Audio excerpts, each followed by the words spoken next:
FMO Sinhala class එක දැන් අද අපි කරන්න බලාපොරොත්තු වෙන්නේ ගිය සතියේ මම කරා ඔයගොල්ලන්ට පොලි අනුපාත සාම්‍ය කියන පාඩම. පොලි අනුපාත සාම්‍ය කියන පාඩමේ අපි පටන් ගත්තා කොහොමද ඉදිරි අනුපාතයක් ගණනය කරන්න කියන එක. දැන් ඒ කොටස අපි සම්පූර්ණ කළා. ඊට පස්සේ විභාගෙට ඒ වගේ ප්‍රශ්නයක් කරලා තමයි ප්‍රශ්න කිහිපයක් කරමු. ඊට පස්සේ අපි මම අද දීලා තියෙන අලුත් පාඩම මේ ව්‍යුත්පන්න පටන් ගන්න තමයි බලාපොරොත්තු වෙන්නේ. දැන් ඔයගොල්ලෝ මතකද ගිය සතියේ අපි කරා උදාහරණයක් මේ වගේ උදාහරණයක් අපි කළා. දැන් පොලි අනුපාත සාම්‍ය කියන්නේ මොකද? පොලි අනුපාත යම්කිසි මුදල් වර්ග දෙකක විනිමය අනුපාතිකය ගත්තාම ඒකේ ඉදිරි අනුපාතිකය එම ආදාළ කාල සීමාවට පොලි අනුපාත මත රඳා පවතිනවා කියන මේ න්‍යාය තමයි පොලි අනුපාත සාම්‍ය නැත්නම් ඉන්ටරෙස්ට් රේට් පැරිටි කියලා අපි කියන්නේ. මේ ඉන්ටරෙස්ට් රේට් පැරිටි කියන එකේ අපි පැහැදිලි කළා අනිත් සාධක. ඒ කියන්නේ විනිමය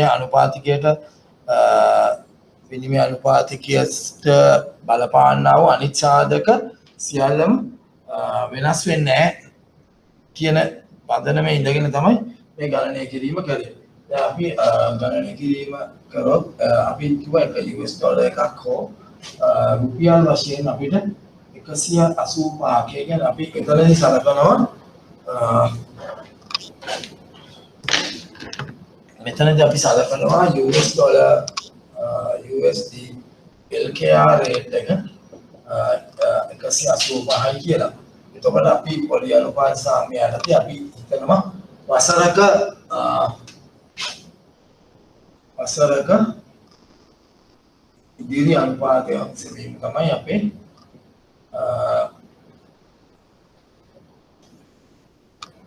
අපි කරන්න බලාපොරොත්තු වෙන්නේ. ඒතකොට දැන් අපි හිතනවා එක ඇමරිකන් ඩොලර් එකක් මේ ආරම්භයේදී 185ක් LKR කියන එක සමානයි කියලා නේ. ඉතින් අපි ගත්තා 102යි ඇමරිකන් ඩොලර් පොලිය වසරකට 10යි LKR පොලිය කියලා නේ. එතකොට පොලිය සමග අපිට ලැබෙනවා 1.02ක් ඇමරිකන් ඩොලර්. මේක මම ගිය සතියේ පැහැදිලි කරා විස්තර සහිතව. මම දැන් මේ ගාන අපිට ඉදිරියේදී කරන්න ඕන නිසා තමයි මේක දැන් කරන්නේ. 185යි කියලා බලාපොරොත්තු වුණාම දැන් එතකොට අපිට එන උත්තරයක් 185 ගන්න 110 කියන්නේ 18.5 නේ. එතකොට අපිට මෙතන දෙන 1.02 US ඩොලර් සමානයි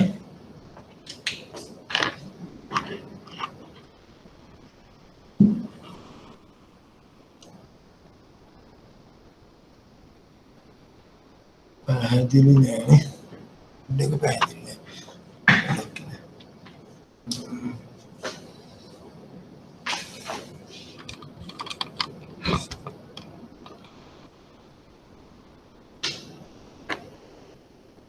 මම තව පොඩ්ඩක් ලොකුවට එහෙම ලියන්න බලන්න එතකොට පැහැදිලි වෙනවද කියලා.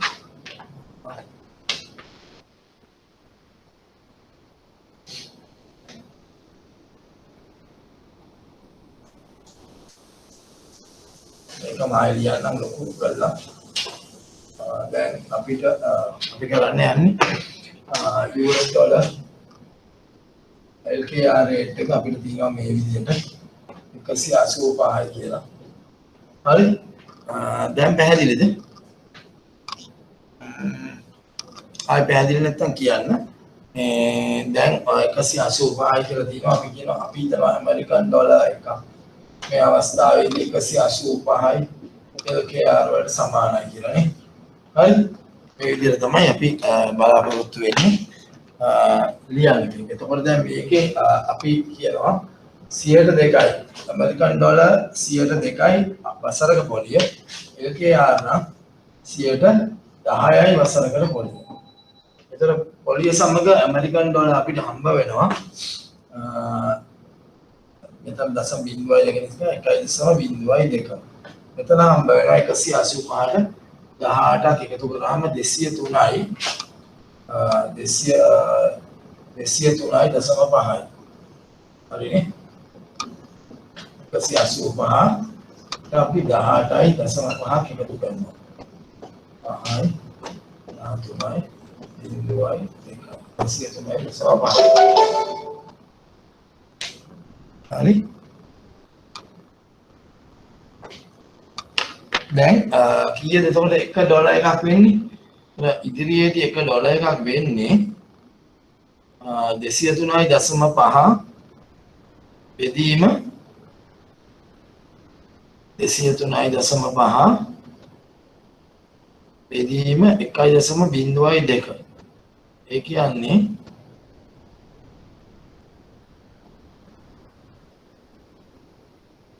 199. එතකොට වසරකට පසු US ඩොලර් LKR රේට් එක අපි ලියුවොත් ඒක අපිට හම්බ වෙන්නේ 199.50ක් විදියට. ඒ කියන්නේ මෙතනදී අපි ගණනය කරන්නේ මේ විදියට. ඒ කියන්නේ 1.02 සමානයි 203.5යි නම් එකක් සමානයි 203.5 බෙදීම 1.02 වැඩි කිරීම එක කියන්නේ. තමයි විදියට තමයි අපි මේක ගත්තේ. හරි? එතකොට මේ විදියට තමයි අපි ගණනයකදී පොලි අනුපාත සාම්‍ය තුලින් මේ පොලිය ඉදිරි අනුපාත ඉදිරි විනිමය අනුපාතිකය හොයාගන්න. ඉදිරි විනිමය අනුපාතිකය හොයාගන්නේ මෙන්න මේ ක්‍රමයට තමයි පොලි අනුපාත සාම්‍ය තුලින්.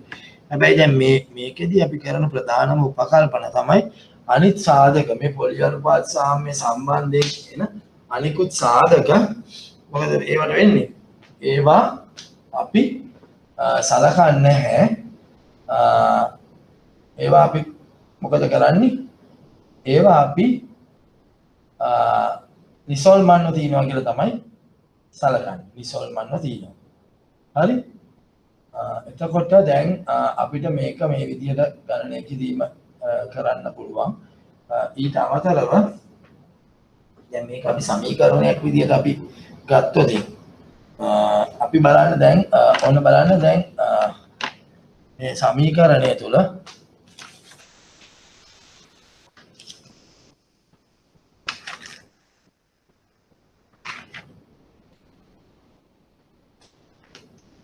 මේ ගානකුත් බලමු මේකම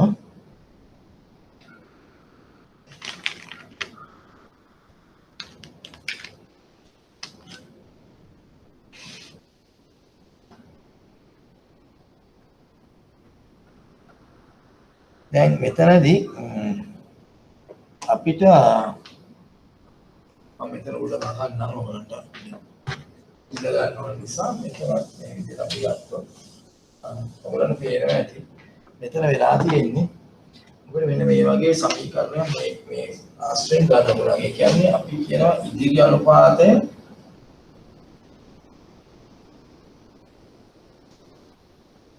සමානයි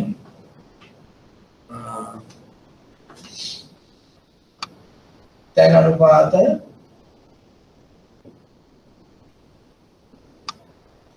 ඉකිරීම මේ වගේ එක ගාන අපි කියනවා PR ඒ කියන්නේ මොකක්ද? ඩොමෙස්ටික් රේට් එක. ඒ කියන්නේ දේශීය මුදලේ ප්‍රමාණය. දේශීය මුදලේ පොලි අනුපාතය. ඊට පස්සේ එක දාන විදේශීය මුදලේ පොලි අනුපාතය. ඒ කියන්නේ මේ ෆොරින් කරන්සි කියලා කිව්වොත් FR මේ විදිහට ඔයගොල්ලන්ට පුළුවන් මේක මතක තියාගන්න. ඉතින් අපි මේකට කියනවා forward rate FR කියලා කිව්වොත් forward rate එක spot rate එක මේක SR වැඩි කිරීම එක දාන DR බෙදීම එක දාන FR මේකට මේ අපේ දත්යන ආදේශ කියලා බලමු. මේ උත්තරේ මේවාද කියන්නේ. දැන් මෙතනදී වෙන්නේ දශම ඒ කියන්නේ මෙතන 100ට ගාණක් නිසා මේක 10 බෙදීම 100 කියලා ගන්නවා නේ. මෙතනත් එහෙමයි 100ට ගාණක්නේ. ඒක බෙදීම 100 ඒ විදිහට තමයි ගන්න. ඒතර අපිට එනවා 185 වැඩි කිරීම 1.1 බිඳුව බෙදීම 1.02. හරි. දැන් ඔය විදිහට ගත්තත් අපිට අර 203යි 0.5 කියන රේට් එක එන්න ඕන. බලන්න වැඩි කළා ඒ රේට් එක එනවාද කියලා. 185 වැඩි කිරීම 1.1 බෙදීම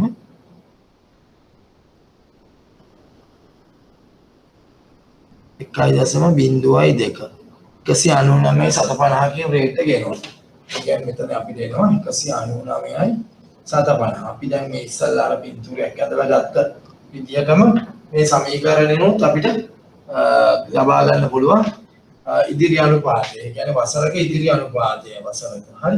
ඒ කියන්නේ අපිට අර විදියටම අපිට මේක අමතක වුණොත් යම් කිසි විදියක ඒ විදියට ඔයගොල්ලන්ට කරලා බලන්න පුළුවන් මේ උත්තරේ ගන්න පුළුවන් මේ විදියට. එහෙම නැත්නම් හැමතිස්සෙම මෙන්න මේක මතක තියාගන්න. දැන් ඒකවල දැන් මෙතන අපි හිතමු මේ වසරක නිසා මම මේ වසරේ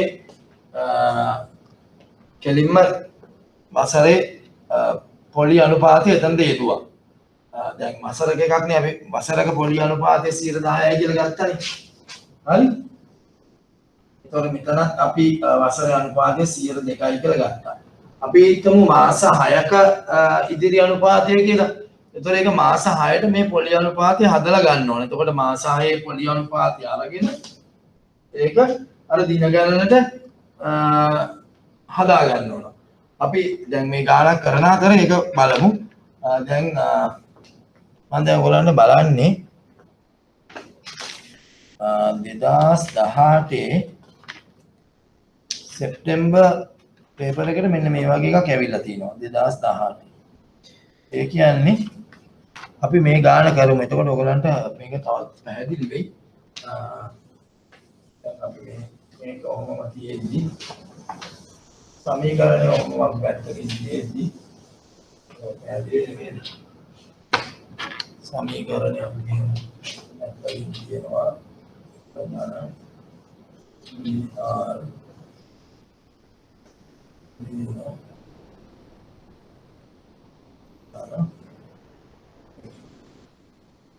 මේක කැමති විදිහට ලියන්න පුළුවන්. ඉතින් මම මේ ඔයාලට පැහැදිලි මේ කියලා විදිහට තමයි සමීකරණ විදිහට සමාන කියන පොත් එකේ විදිහට තියෙනවා.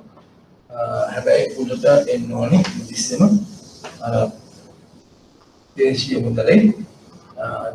මුදලෙහි පොලි අනුපාතය.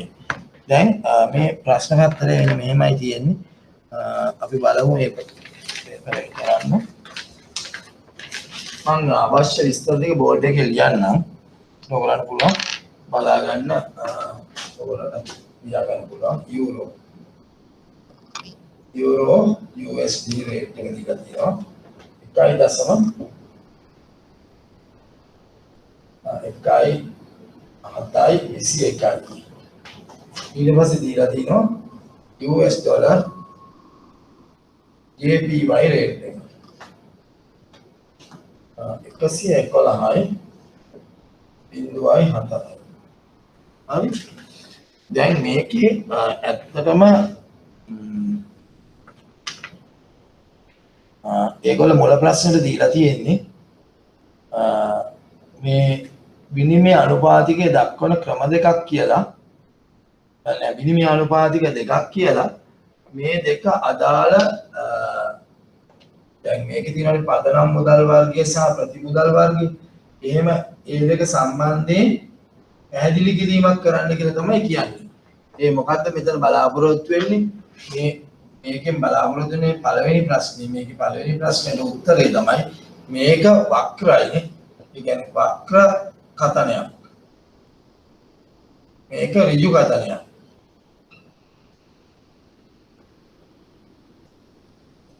ඒතර වක්‍ර කතනය සහ ඍජු කතනය කියන එක තමයි මුලින් අපි පැහැදිලි කරන්න ඕනේ. වක්‍ර කතනය සහ ඍජු කතනය.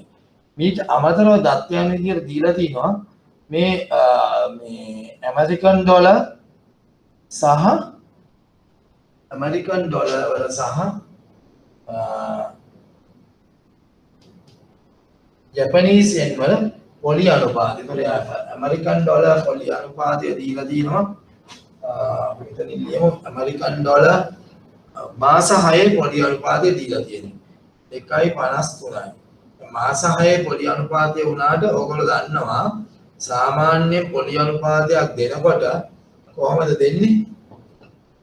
ඇමරිකන් ඩොලර් 2.53යි ජපනීසෙන් 0.03යි දීලා තියෙන්නේ. සාමාන්‍යයෙන් පොලි අනුපාතයක් දෙනකොට කොහොමද දෙන්නේ?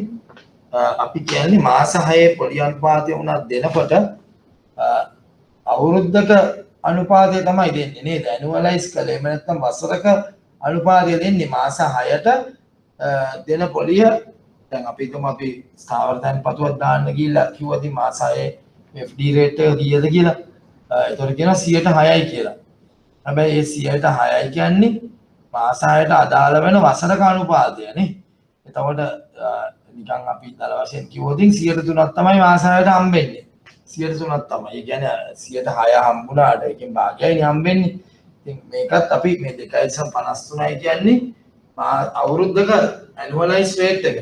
ඒක අපි මාස 6ට හදලා ගන්න ඕන ගාන හදද්දී. එතකොට අහන්නේ දෙවනි ප්‍රශ්නෙට අහන්නේ මාස 6 මාස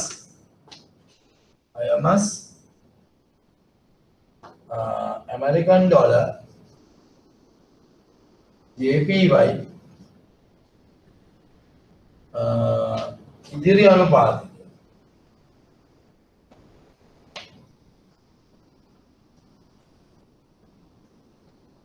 හරිද? දැන් ඒතර මේ උඩ එක අපිට අදාළ වෙන්නේ නැහැ. මොකද උඩ එක පළවෙනි ප්‍රශ්නෙට අදාළ වක්‍ර කතනය පැහැදිලි කිරීම සඳහා තමයි මේක අපිට උවමනා වුනේ. මේක වක්‍ර කතනය පැහැදිලි කිරීම සඳහා තමයි අපිට උවමනා වුනේ. දැන් අපේ ප්‍රශ්නේ ඇති වෙන්නේ ඇමරිකන් ඩොලර් JPY රේට් එක සම්බන්ධයෙන් 111.04යි කියලා දීලා තියෙනවා. මොකද්ද? 111.04යි කියලා දිනනවා. මොකද්ද? එතන අනුපාතිකය. ඒ කියන්නේ මේ ස්පොට් රේට් එක කියන එක දීලා තියෙනවා. මේ තියෙන එතන අනුපාතිකය. එතකොට ඊට පස්සේ ඔයගලන්ට DR කියලා කියන්නේ මොකද්ද? ඩොමෙස්ටික් රේට් එක දීලා තියෙනවා 0.03යි. ඒත් මේ FR කියන එක දීලා තියෙනවා 0.253යි. ඊට අමතරව කියනවා 30360 ඩේ කවුන්ට් බේසිස් එක භාවිතා කරන්න කියලා. 30360 කියන්නේ මේකෙදි මේ මුදල් වර්ග දෙක සඳහාම අවුරුද්දකට දවස් 360ක් සහ මාසයකට දින 30ක් තියෙනවා කියලා තමයි අපි ගණනය කිරීම කරන්නේ. එතකොට අපිට පුළුවන් කෙලින්ම මේකේ මාස 6 රේට් එක මේ දෙකේම හොයාගන්න. හොයාගෙන මේ ගණනය කිරීම කරන්න පුළුවන්. ඔයාලම විනාඩි කීපයක් දෙන්නම්. උත්සාහ කරලා බලන්න. විනාඩි 5ක් දෙන්නම් මේක උත්සාහ කරලා බලන්න ඔයගලන්ට ගණනය කිරීම කරන්න පුළුවන්ද කියන එක. ඊට පස්සේ අපි පැහැදිලි කරගමු කොහොමද මේ ගණනය කිරීම කරන්න කියලා. මේ වගේ ගණන් තමයි විභාගයට හම්බ වෙන්නේ. දැන් මේ ගාන ඇතුලේ දැන් මේක තමයි ෆොරින් එක්ස්චේන්ජ් වලට හම්බෙච්ච ගාන. මේ ගාන ඇතුලේ දැන් අපි ෆොරින් එක්ස්චේන්ජ් පාඩමේ අවසාන හරියට ඇවිල්ලා ඉන්නේ.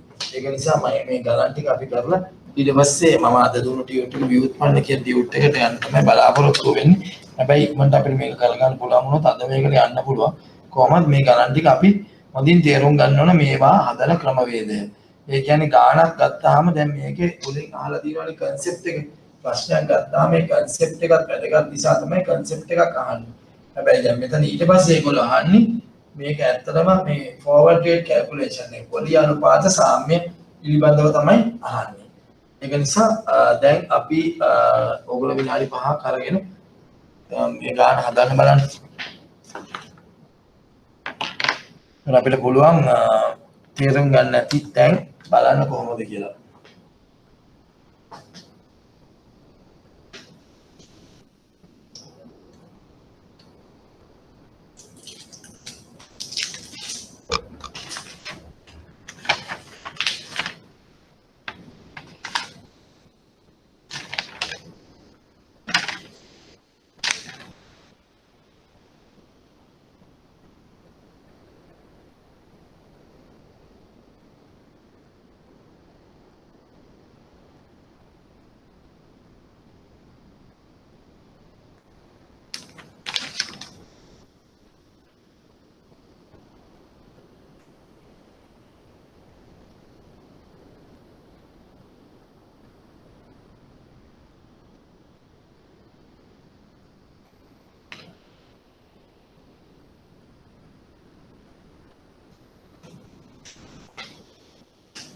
පේනවාද?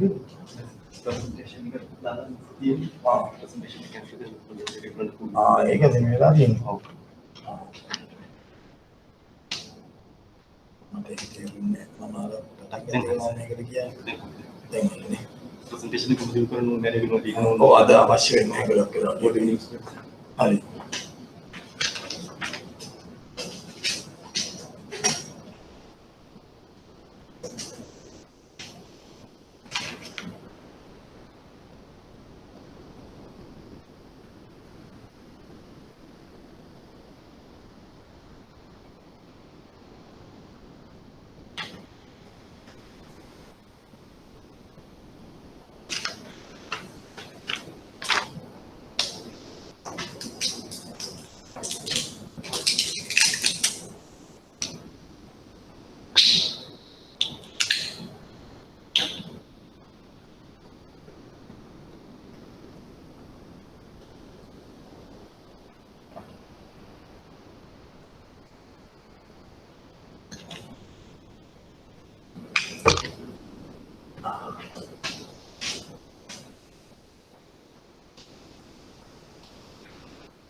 දැන් අපි හොයන්න යන්නේ මාස 6ක හොඳද?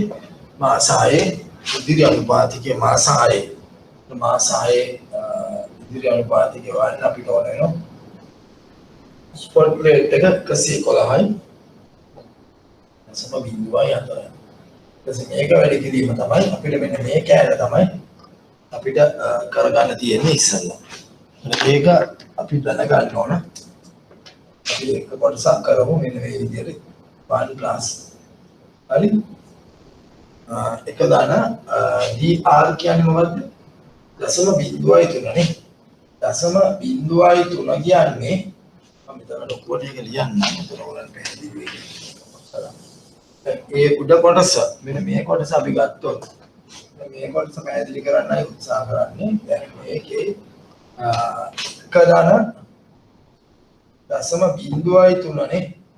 ඒක දශම බිඳුවයි 3 කිව්වම මේ 100.03 කියන්නේ ජපානයේ පොලි අනුපාතය ගොඩක් අඩු නිසා. හරි මේ විදිහේ මේකක් එන්නේ. දශම බිඳුවයි 3 බෙදීම 100. වැඩි කිරීම මොකද වෙන්නේ මේ මාස 6කට අපිට අවශ්‍යයි. අවුරුද්දකට යා කියන්නේ මේ අවුරුද්දකට 360 දින ගණනක් තියෙනවා කියලා ගන්න කියලා. මාස 6 නම් මෙතන 180යි. අතන මේක භාගය කියලා ගත්තත් ගැටලුවක් නැහැ. භාගය කියලා ගත්තත් ගැටලුවක් නැහැ. හැබැයි අපි මේ විදිහට ලියනවා මොකද ඒක අපිට පැහැදිලි කිරීම මේ වගේ නොවන ගානක් එන්නත් පුළුවන් නේ. ඒ වගේ නොවන ගානක් එන්නත් පුළුවන්. ඒ නිසා අපි මේ විදිහට මේක ලියුවාම ඉතින් දැන් මේ වගේ එකකදී මෙන්න මේ කැලේ ඉස්සර කරලා ඉවර කරනවා නේ. 1 plus here 100 බෙදීම දශම බිඳුවයි 3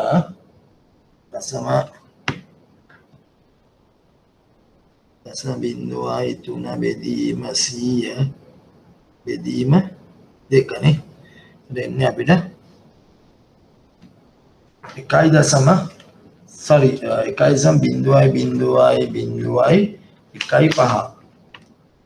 හරි අපිට එනවා මෙන්න මේ වගේ උත්තරයක්.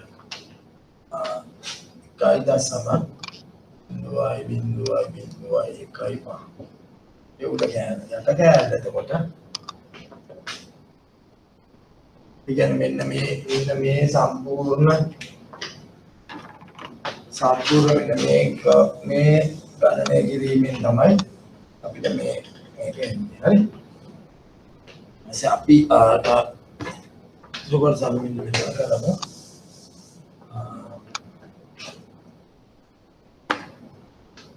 තවදී class 2.5 තුන බෙදීම 100 වැඩි කිරීම 180 බෙදීම 360. අර විදියමයි. මොකද ඒකේ දින ගණන පදනම් දින ගණන 360යි. මාස 6 කාල සීමාව බේසිස් එක 30යි මාසෙකට කියලා සලකලා මේ විදිහට ඒක අපි මෙතන හදාගන්නවා. ඒක තමයි අපි මෙතන ගේන්නේ. හරි? කීයද එන්නේ උත්තරේ? ඔයාලට ආවද උත්තරේ?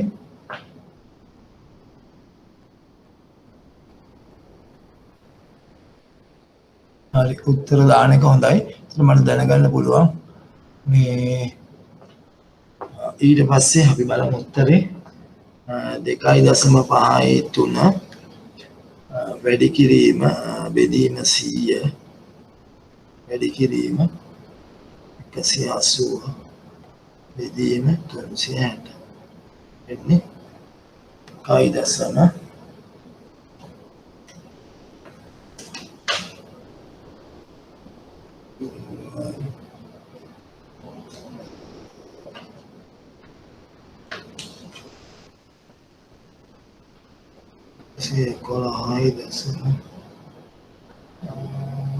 කීයද පේස්පෝර්ට් රේට් එක තිබුණේ 111.4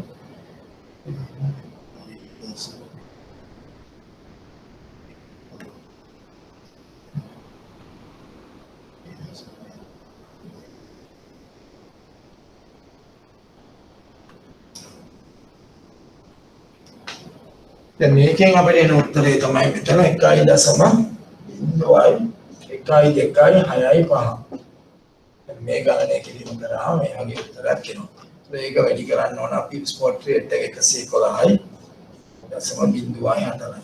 ඒතර මේක වැඩි කිරීම මේක බෙදීම මේක කරාමත් ඒත් වාක්නේ. ඒතර අපේ උත්තරයක් එනවා 109යි 9යි 3 කියලා. මේ උත්තරේ තමයි මොකද්ද මාස 6ක කියන්නේ ඉදිරි අනුපාතය US ඩොලර් JPY මාස 6 US ඩොලර් JPY ඉදිරි අනුපාතය මේක තමයි රේට් එක. හරි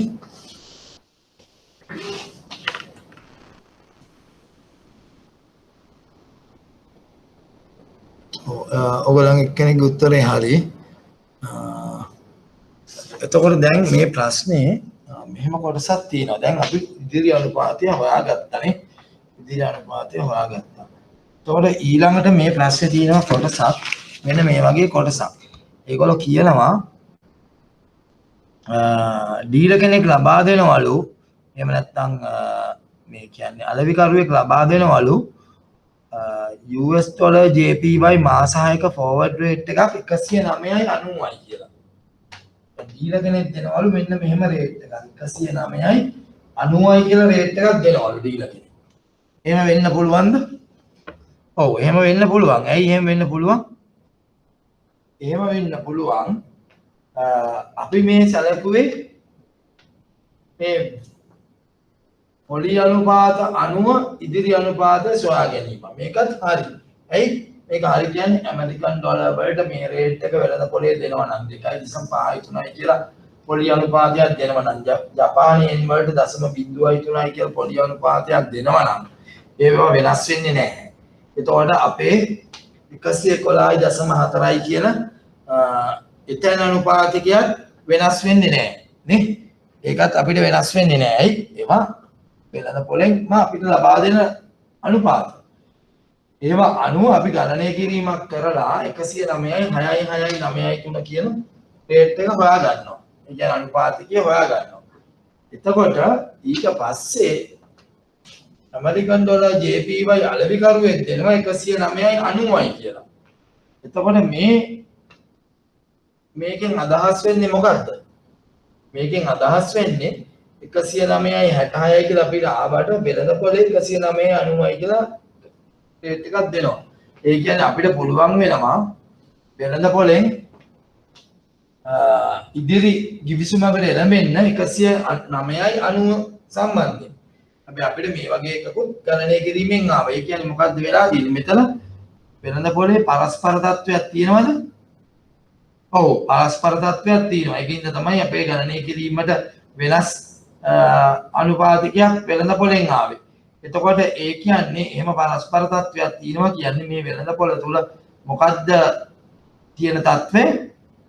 පොලි අනුපාත සාම්‍ය මේ වෙළඳපොළ තුල පවතිනවද? නෑ. මේ වෙළඳපොළ තුල පොලි අනුපාත සාම්‍ය පවතින්නේ නෑ. පවතිනවා නම් ඒ කියන්නේ අනිත් සාධක නිසල්මන්ව තියෙද්දි අපි කරපු මේ ගණනය කිරීම 109යි 66යි 93 කියන එකම අලෙවිකරුවක් දෙන්න ඕන. අලෙවිකරුවා ඒක දුන්නේ නැත්තේ වෙනත් තවත් සාධක මත ඔහු මේ ගණනය කිරීම කරලා. කියන්නේ ඇත්තටම ඔහුටත් තියෙන්නේ මේ එතන අනුපාතිකයම තමයි නේ. අලෙවිකරුවට තියෙන්නේ මේ එතන අනුපාතිකයමයි. හැබැයි එයාට මේ එතන අනුපාතිකයට අදාළව මේ මේ එතන අනුපාතිකය යොදාගෙන ඉදිරි අනුපාතිකය සාදීම සඳහා ඉදිරියන් එහෙම නැත්නම් forward points හම්බ වෙනවනේ.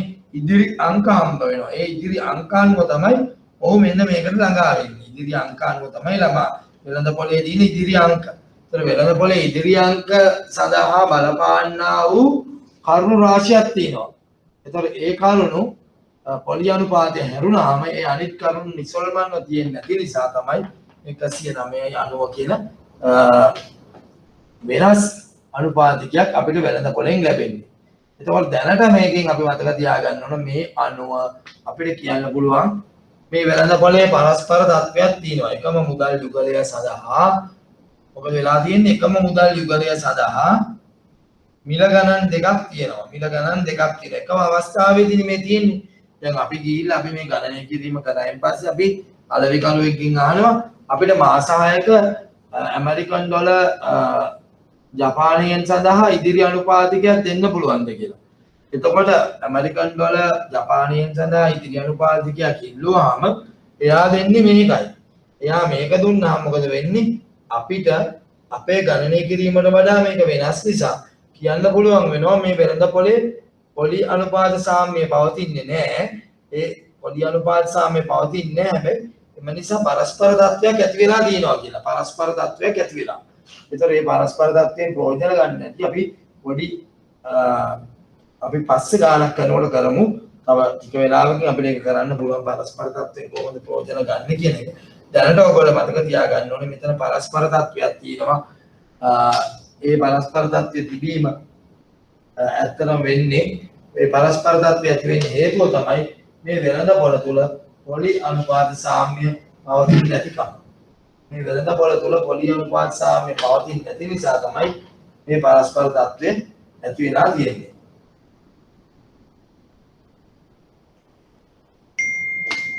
හරිද? දැන් මේ සම්බන්ධයෙන් ගැටලුවක් තියෙනවා නම් ඔයගලන්ට අහන්න පුළුවන් දැන්. මොකද අහන්නේ එහෙම නැත්නම් ටයිප් කරන්න. මොකද මට 109යි 66යි 93ට අමතරව වෙනත් උත්තරයකුත් ආපු නිසා මට දැනගන්න කැමති ඒ උත්තරය ඔයගොල්ලෝ ගණනය කරපු විදිහයි. ඔයගලන්ට තව මොනවා හරි ප්‍රශ්න තියෙනවා නම් මේ ප්‍රශ්නත් අහන්න පුළුවන්. මොකද මේක අපිට වැදගත් මේ වගේ දැන් විභාග ප්‍රශ්නයක් මේක. මේ විභාග ප්‍රශ්න හරියටම අපිට උත්තර ලබා ගැනීමේ හැකියාව තියෙන්න ඕන. මේක 2018 සැප්තැම්බර් පේපර් එක. මේ සාමාන්‍ය ප්‍රශ්න තවත් ඇවිල්ලා තියෙනවා.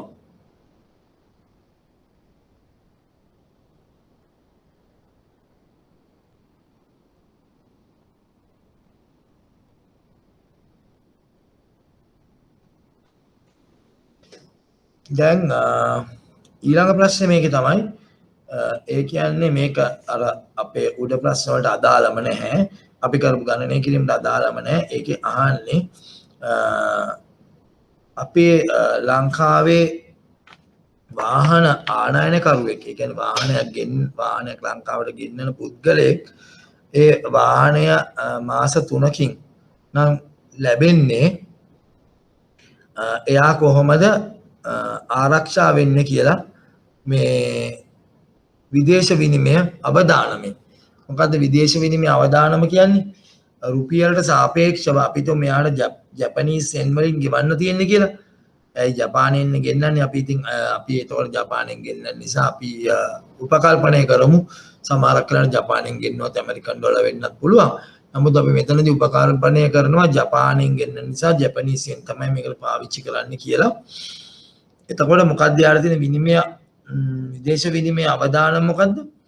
ඒ කියන්නේ ජපානයෙන් රුපියලට සාපේක්ෂව වටිනාකම අතින් ඉහළ ගියොත් මේ මාස 3ක කාලය තුලදී ඔහුට වැඩි මුදලක් ගෙවන්න වෙනවා රුපියල් වලින් මේ ජපනීස් යෙන් ප්‍රමාණය ගන්න නේද? එතකොට ඒක නිසා ඔහුට පුළුවන් මේකෙන් ආරක්ෂා වෙන්න මොකද කරන්නේ? ඉදිරි අනුපාතික ගිවිසුමකට එළඹෙනවා. ඒ කියන්නේ මාස 3කින් ජපානයෙන් මිලදී ගැනීම සඳහා ගිවිසුමකට එළඹෙනවා. ඒකෙදි බැංකුව කියනවා අපි මාස 3කින් ඔයාලට මේ ගානට තමයි මේක විකුණන්නේ. මාස 3කින් ඔයාලට අපි ජපනීස් යෙන් විකුණන්නේ රුපියල් මෙච්චර ප්‍රමාණයකට. එතකොට මොකද වෙන්නේ? එතකොට ඒ ප්‍රමාණය ගෙවලා මාස 3කට පස්සේ ඕට ගැනීමේ හැකියාව තියෙනවා. හැබැයි අපි හිතමු යම් කිසි විදියකින් රුපියලයාගේ ජපානයෙන් වලට සාපේක්ෂව ඉහළ ගියා කියලා. එතකොට මොකද වෙන්නේ? එතකොට ඔහුගේ මේ ඉදිරි ගිවිසුම පාඩු සාගත වෙනවා. කරන්න දෙයක් නැහැ. මොකද මේ ඉදිරි ගිවිසුම වාසි වුණත් පාඩු වුණත් ඒක අපිට ඒ වාසිය හෝ පාඩුව ලබා ගන්න වෙනවා. ඒක නිසා මේ ඉදිරි ගිවිසුමේ තියෙන අවාසියක් තමයි ඒක ඇත්තටම. ඒ කියන්නේ වාසි සාගත වුණොත් එහෙම අපිට හොඳයි. හැබැයි අවාසි සාගත වෙන්නත් පුළුවන්. මොකද රුපියලට සාපේක්ෂව ජපානයෙන් වල මිල පහළ ගියොත් ඒ කියන්නේ අපිට අඩු රුපියල් ප්‍රමාණයක් තමයි ගෙවන්න වෙන්නේ මාස 3කින් මේ ඉදිරි ගිවිසුමට එළඹුණ නැත්නම් අඩු රුපියල් ප්‍රමාණයක් ගෙවලා අර අදාළ ජපනීස් යෙන් ප්‍රමාණය ලබා ගැනීමේ හැකියාව තියෙනවා. නමුත් ඉදිරි ගිවිසුමට එළඹුණයින් පස්සේ එහෙම කරන්න බෑ. ඉදිරි ගිවිසුමකට එළඹුණයින් පස්සේ ඒ ඉදිරි ගිවිසුමේ ගිවිසගත් අනුපාතිකයම ගෙවලා ජපනීස් යෙන් ගන්න වෙනවා. ඒක තමයි තියෙන අවාසිය. හැබැයි වාසිය තමයි රුපියල් වලට සාපේක්ෂව ජපනීස් යෙන් වල වටිනාකම ඉහළ ගියොත් ඒ වටිනාකම ඉහළ යෑම අපිට බලපාන්නේ නැහැ. මොකද අපි යම්කිසි මුදලකට යම්කිසි විනිමය අනුපාතිකයට ජපනීස් යෙන් එහෙම නැත්නම් ජපානයෙන් මිලදී ගන්න කැමති වෙලා තියෙන්නේ මාස 3කින් බැංකුවත් එක්ක ගිවිසුමකට ඇවිල්ලා තියෙන්නේ. හරි?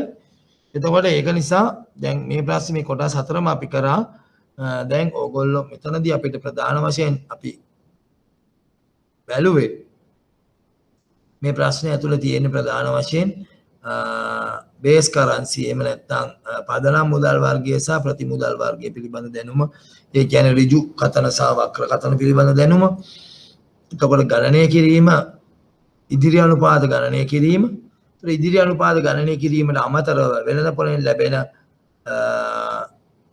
විනිමය අනුපාතිකයක් ඉදිරි අනුපාතය සමග සංසන්දනය කරලා එතන පරස්පර තත්වයක් තියෙනවද කියන එක තමයි ඊළඟ මේ ප්‍රශ්නේ කොටස උනේ. ඊට පස්සේ vehicle importer කෙනෙක් එහෙම නැත්නම් ආනයනකරුවෙක්ට මාස 3කින් ගෙවීමට ඉදිරි අනුපාත ගිවිසුමකට එළඹීම.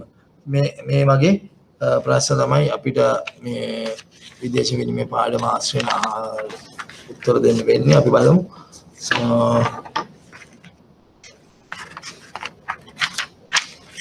තව එකක් ප්‍රශ්න දිනවනම් අහන්න ඕනේ.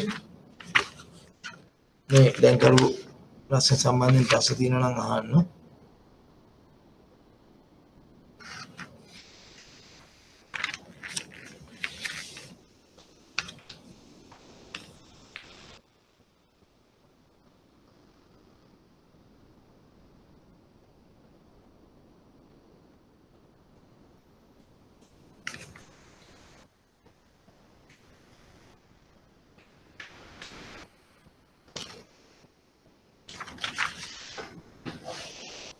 මේක 2019 මාර්තු පේපර් එක 2019 මාර්තු ප්‍රශ්න පත්‍රය 4 වෙනි ප්‍රශ්නය.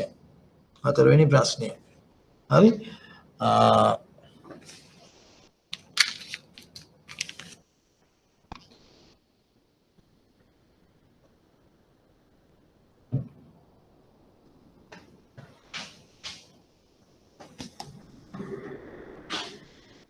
මේ වතන්න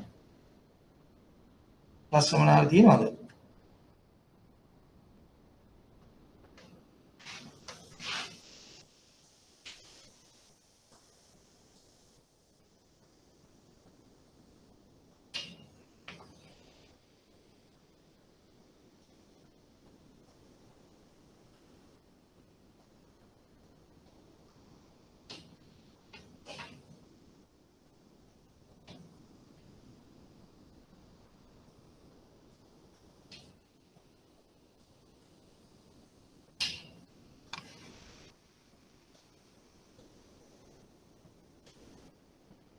දැන් මේක කියන්නේ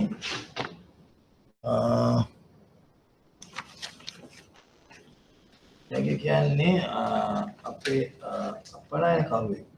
අපනයනකරුවෙකුට යුරෝ මිලියන් 2ක් කියන්නේ යුරෝ මිලියන 2ක්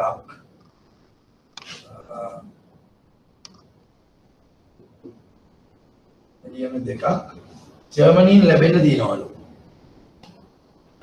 ජර්මනියෙන් ලැබෙන්න දිනවලු. ලැබෙන්න බෑ. ඒ කියන්නේ ආගේ අපනයන වලට අදාළ ගෙවීමක් ජර්මනියෙන් ලැබීමට ඇත. එතකොට දැනට මේ දෙනවා දැන් ජර්මනිය වගේ රටක පාවිච්චි කරන මුදල් වර්ගය තමයි යුරෝ නේ. ඉස්සර ඩොයිච් මාක් කියන මුදල් වර්ගය පාවිච්චි කරා යුරෝ භාවිතයට ඒමත් සමගම උන් ඩොයිච් මාක් අතහැරලා යුරෝ කියන මුදල් වර්ගය පාවිච්චි කරන්න පාවිච්චි කිරීම ආරම්භ කළා. ඒ යුරෝ වලට අපි ආපු මේ කියන්නේ යුරෝ වලට මුදල් වර්ග කීපයක්ම පාවිච්චි කරන රටවල් ඒ තමන්ගේ මුදල් වර්ගය අතහැරලා යුරෝ මුදල් වර්ගය පාවිච්චි කරා. 2002 වගේ කාලෙදී 2002 වගේ කාලෙදී ක්‍රමයෙන් යුරෝ භාවිතය පටන් ගත්තා. දැන් ඒක නිසා දැනට පාවිච්චි වෙන්නේ යුරෝ තමයි ප්‍රධාන මුදල් වර්ගය ලෙස මේ වගේ රටවල් වල මේ යුරෝපීය රටවල් වල භාවිත වෙන්නේ. දැන් දීලා තියෙනවා අපිට euro American dollar. Euro American dollar rate එක 1.13යි 7 කියලා දීලා තියෙනවා. ඊට පස්සේ දෙනවා US ඩොලර් LKR 180යි.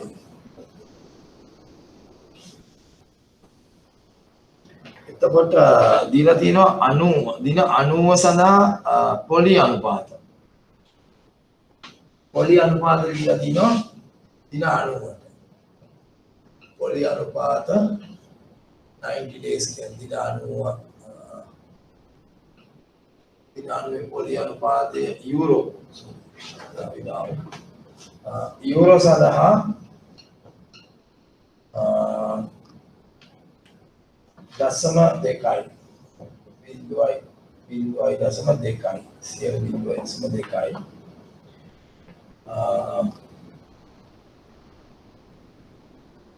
LKR සඳහා 102යි sorry 6.2යි යුරෝ වලට දශම 2යි LKR වලට 6.2යි. එතකොට මේකේ කියනවා දැනටම යුරෝ මිලියන 2 ලැබුණා නම් මේ යුරෝ මිලියන 2 දැනටම උඩ ලැබිලා නම් මේ එයාට රුපියල් කොච්චර ප්‍රමාණයක් ලැබෙනවද කියලා. යුරෝ මිලියන 2 ලැබුණා නම් එයාට කොච්චර රුපියල් ලැබෙනවද කියලා තමයි අහන්නේ. ඒ කියන්නේ මේ සඳහා අපිට අවශ්‍ය වෙනවා එතෙන් අනුපාතය. යුරෝ LKR එතෙන් අනුපාතය අවශ්‍ය වෙනවා නේ. ඒ කියන්නේ දැන් යුරෝ රුපියල් කරන්න නම් යුරෝ LKR එතෙන් අනුපාතය. එතෙන් නේ. ඒ කියන්නේ ස්පොට් රේට් එක කියන එක. ස්පොට් රේට් එක අවශ්‍ය වෙනවා. එතෙන් අනුපාතය අවශ්‍ය වෙනවා. ඒ කියන්නේ යුරෝ LKR කිරීම සඳහා.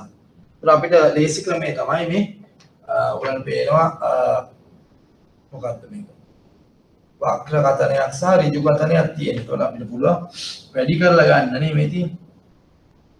යුරෝ US ඩොලර් වැඩි කිරීම US ඩොලර් LKR වෙනවද? ඒ තුලින් අපිට එන්න පුළුවන් US ඩොලර් LKR රේට් එක ගන්න පුළුවන්. ඒතකොට වැඩි කරාම මොකද වෙන්නේ? 180 වැඩි කිරීම 1.137 නේ. ඒ ගාණි කොටසක් තමයි මේ තැන අනුපාතය සෙවීම. ඉතින් 1.137 වැඩි කිරීම 180 204යි 42යි. එතකොට උත්තරය එනවා 204යි 42යි. මේක තමයි උත්තරය. ඒතර මේක වැඩි කරනවා මිලියන 2කින්. මේ එක යුරෝ එකක් සඳහා රුපියල්නේ. ඒතර යුරෝ මිලියන 2ක් සඳහා නම් යුරෝ මිලියන 2ක් සඳහා මොකද වෙන්න ඕනේ? මිලියන 2 වැඩි කරන්න ඕන මේ ගානේ. නේ? කීයද තොර එන්නේ? අපි 408යි يعني මිලියන වලින් ගත්තොත් අපි මිලියන 2යි කියලා ගත්තොත් මේක 2යි කිරීම 204යි අපිට මේක 43 කියලා ගන්න පුළුවන්. එතන කීයද? 408යි 86යි රුපියල්නේ රුපියල් ගේ වල රුපියල් 486යි මිලියන රුපියල් 486ක් මිලියන ඒ කියන්නේ මිලියන 408ක් sorry 408යි මේ 408.86ක් මිලියන.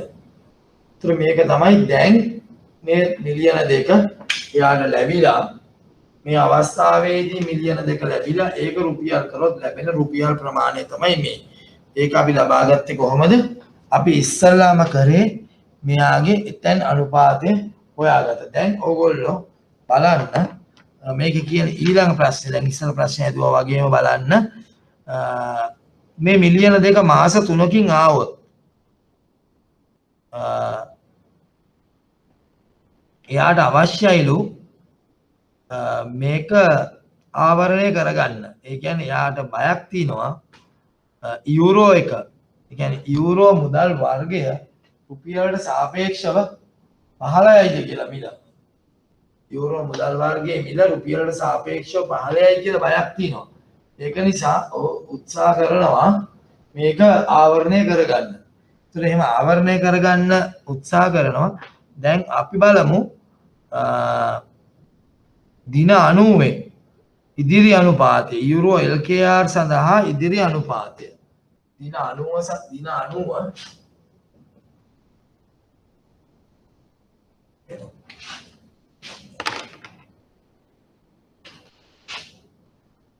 90 US sorry euro LKR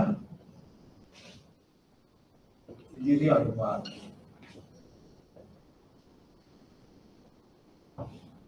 හරි දින 90 යුරෝ LKR ඉදිරි අනුපාතය මේක ගණනය කරන්න බලන්න ගණනය කරලා ඉස්සර වගේ මට උත්තරේ දෙන්න බලන්න මේ සම්බන්ධයෙන් දැන් මේ ගණනය කිරීමේදී ඉස්සල්ලා තිබුණු පොඩි දත්තයක් මෙතන අඩුයි ඒක ඔයගලන්ට තේරුණාද මොකක්ද මේ දත්තේ අඩු දත්තේ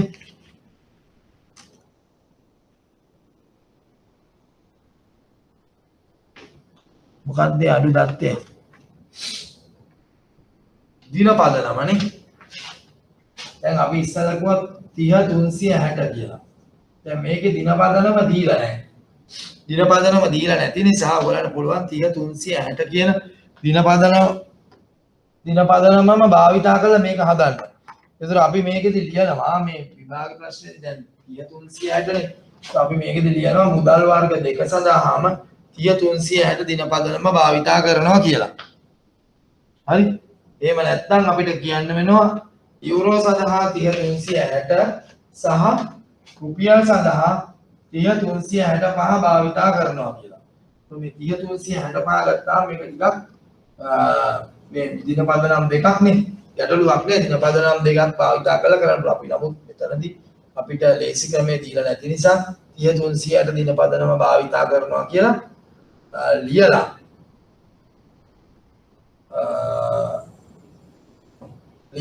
ඉවර වෙලා ගාන හදන්න යනවා. එතකොට දන්නවා එක්සැමිනර් දන්නවා එහෙම නැත්නම් විභාග ප්‍රශ්න පත්‍ර බලනකොට දන්නවා මෙයා මේක දිනපද නම් මේක අරගෙන හදලා තියෙන නිසා.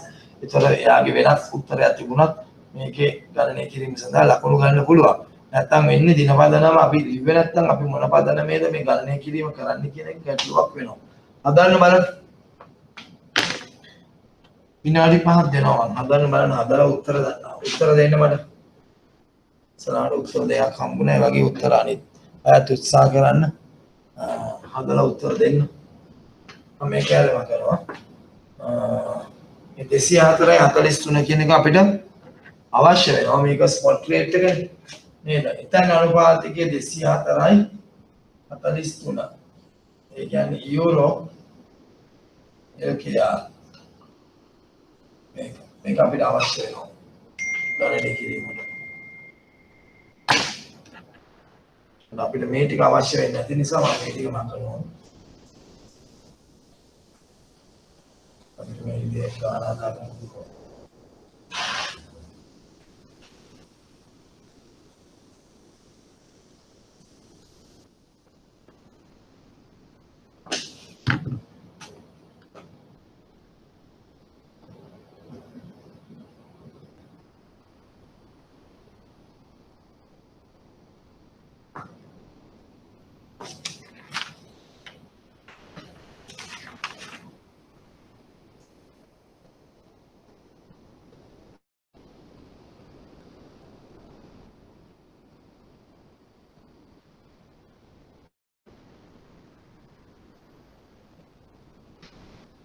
අර සූත්‍රය තමයි භාවිතා කරන්න ඕනේ. මොකද්ද? අපි කියනවා forward rate එක කියන එක අපි FR කියලා දැම්මොත් spot rate එක වැඩි කිරීම 1 plus DR divide by 1 plus FR කියන්නේ ඉදිරි අනුපාත ගණනය කිරීම සඳහා මේක අපි පාවිච්චි කරනවා. ඒකල දානවා 24යි 43 දීම. දැන් ඊට පස්සේ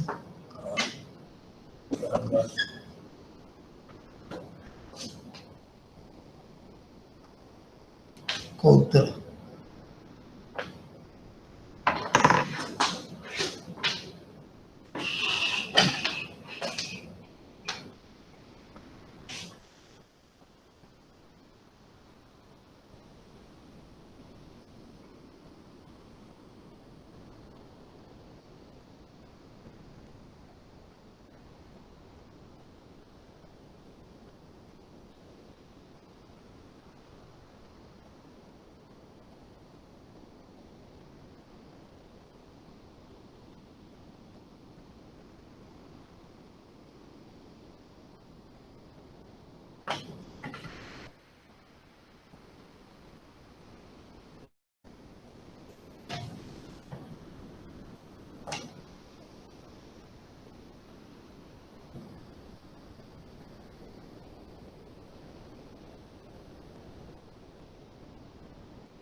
එවද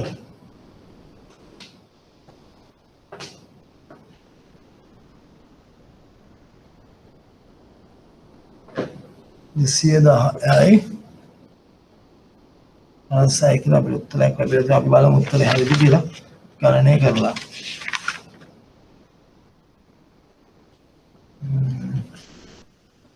හරි. දැන් අපි බලමු එතකොට දැන් අපිට ඊයද 1 plus 6.2 නේ 6.2 බෙදීම 100 වැඩි කිරීම මාස 3නේ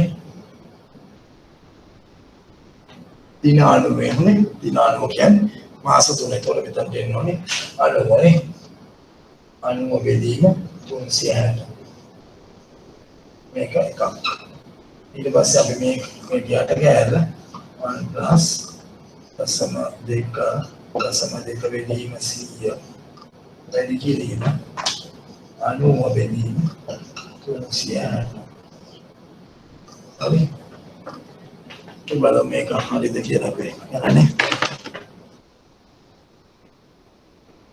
6.2 බෙදීම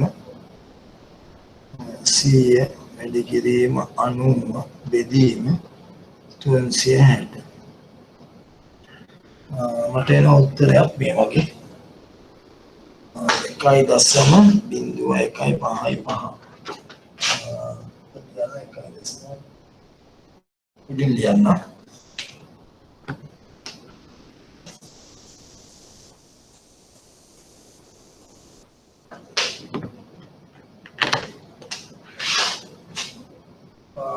එකයි දශම බිංදුව එකයි පහයි පහ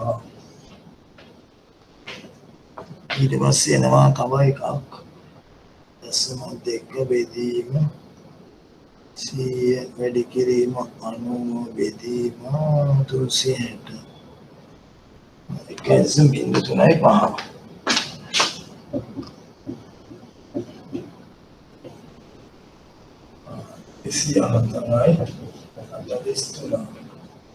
hari kepada desa antarai atau distuna වැඩි කිරීම දශම බිංදුව එකයි පහයි පහ බෙදීම එකයි දශම බිංදුව බිංදුවේ 207යි 49යි තමයි මට එන්නේ 207යි 49 උත්තරේ එන්නේ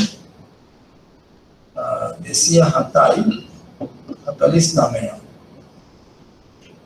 කොහොමද වෙනස් වෙන්නේ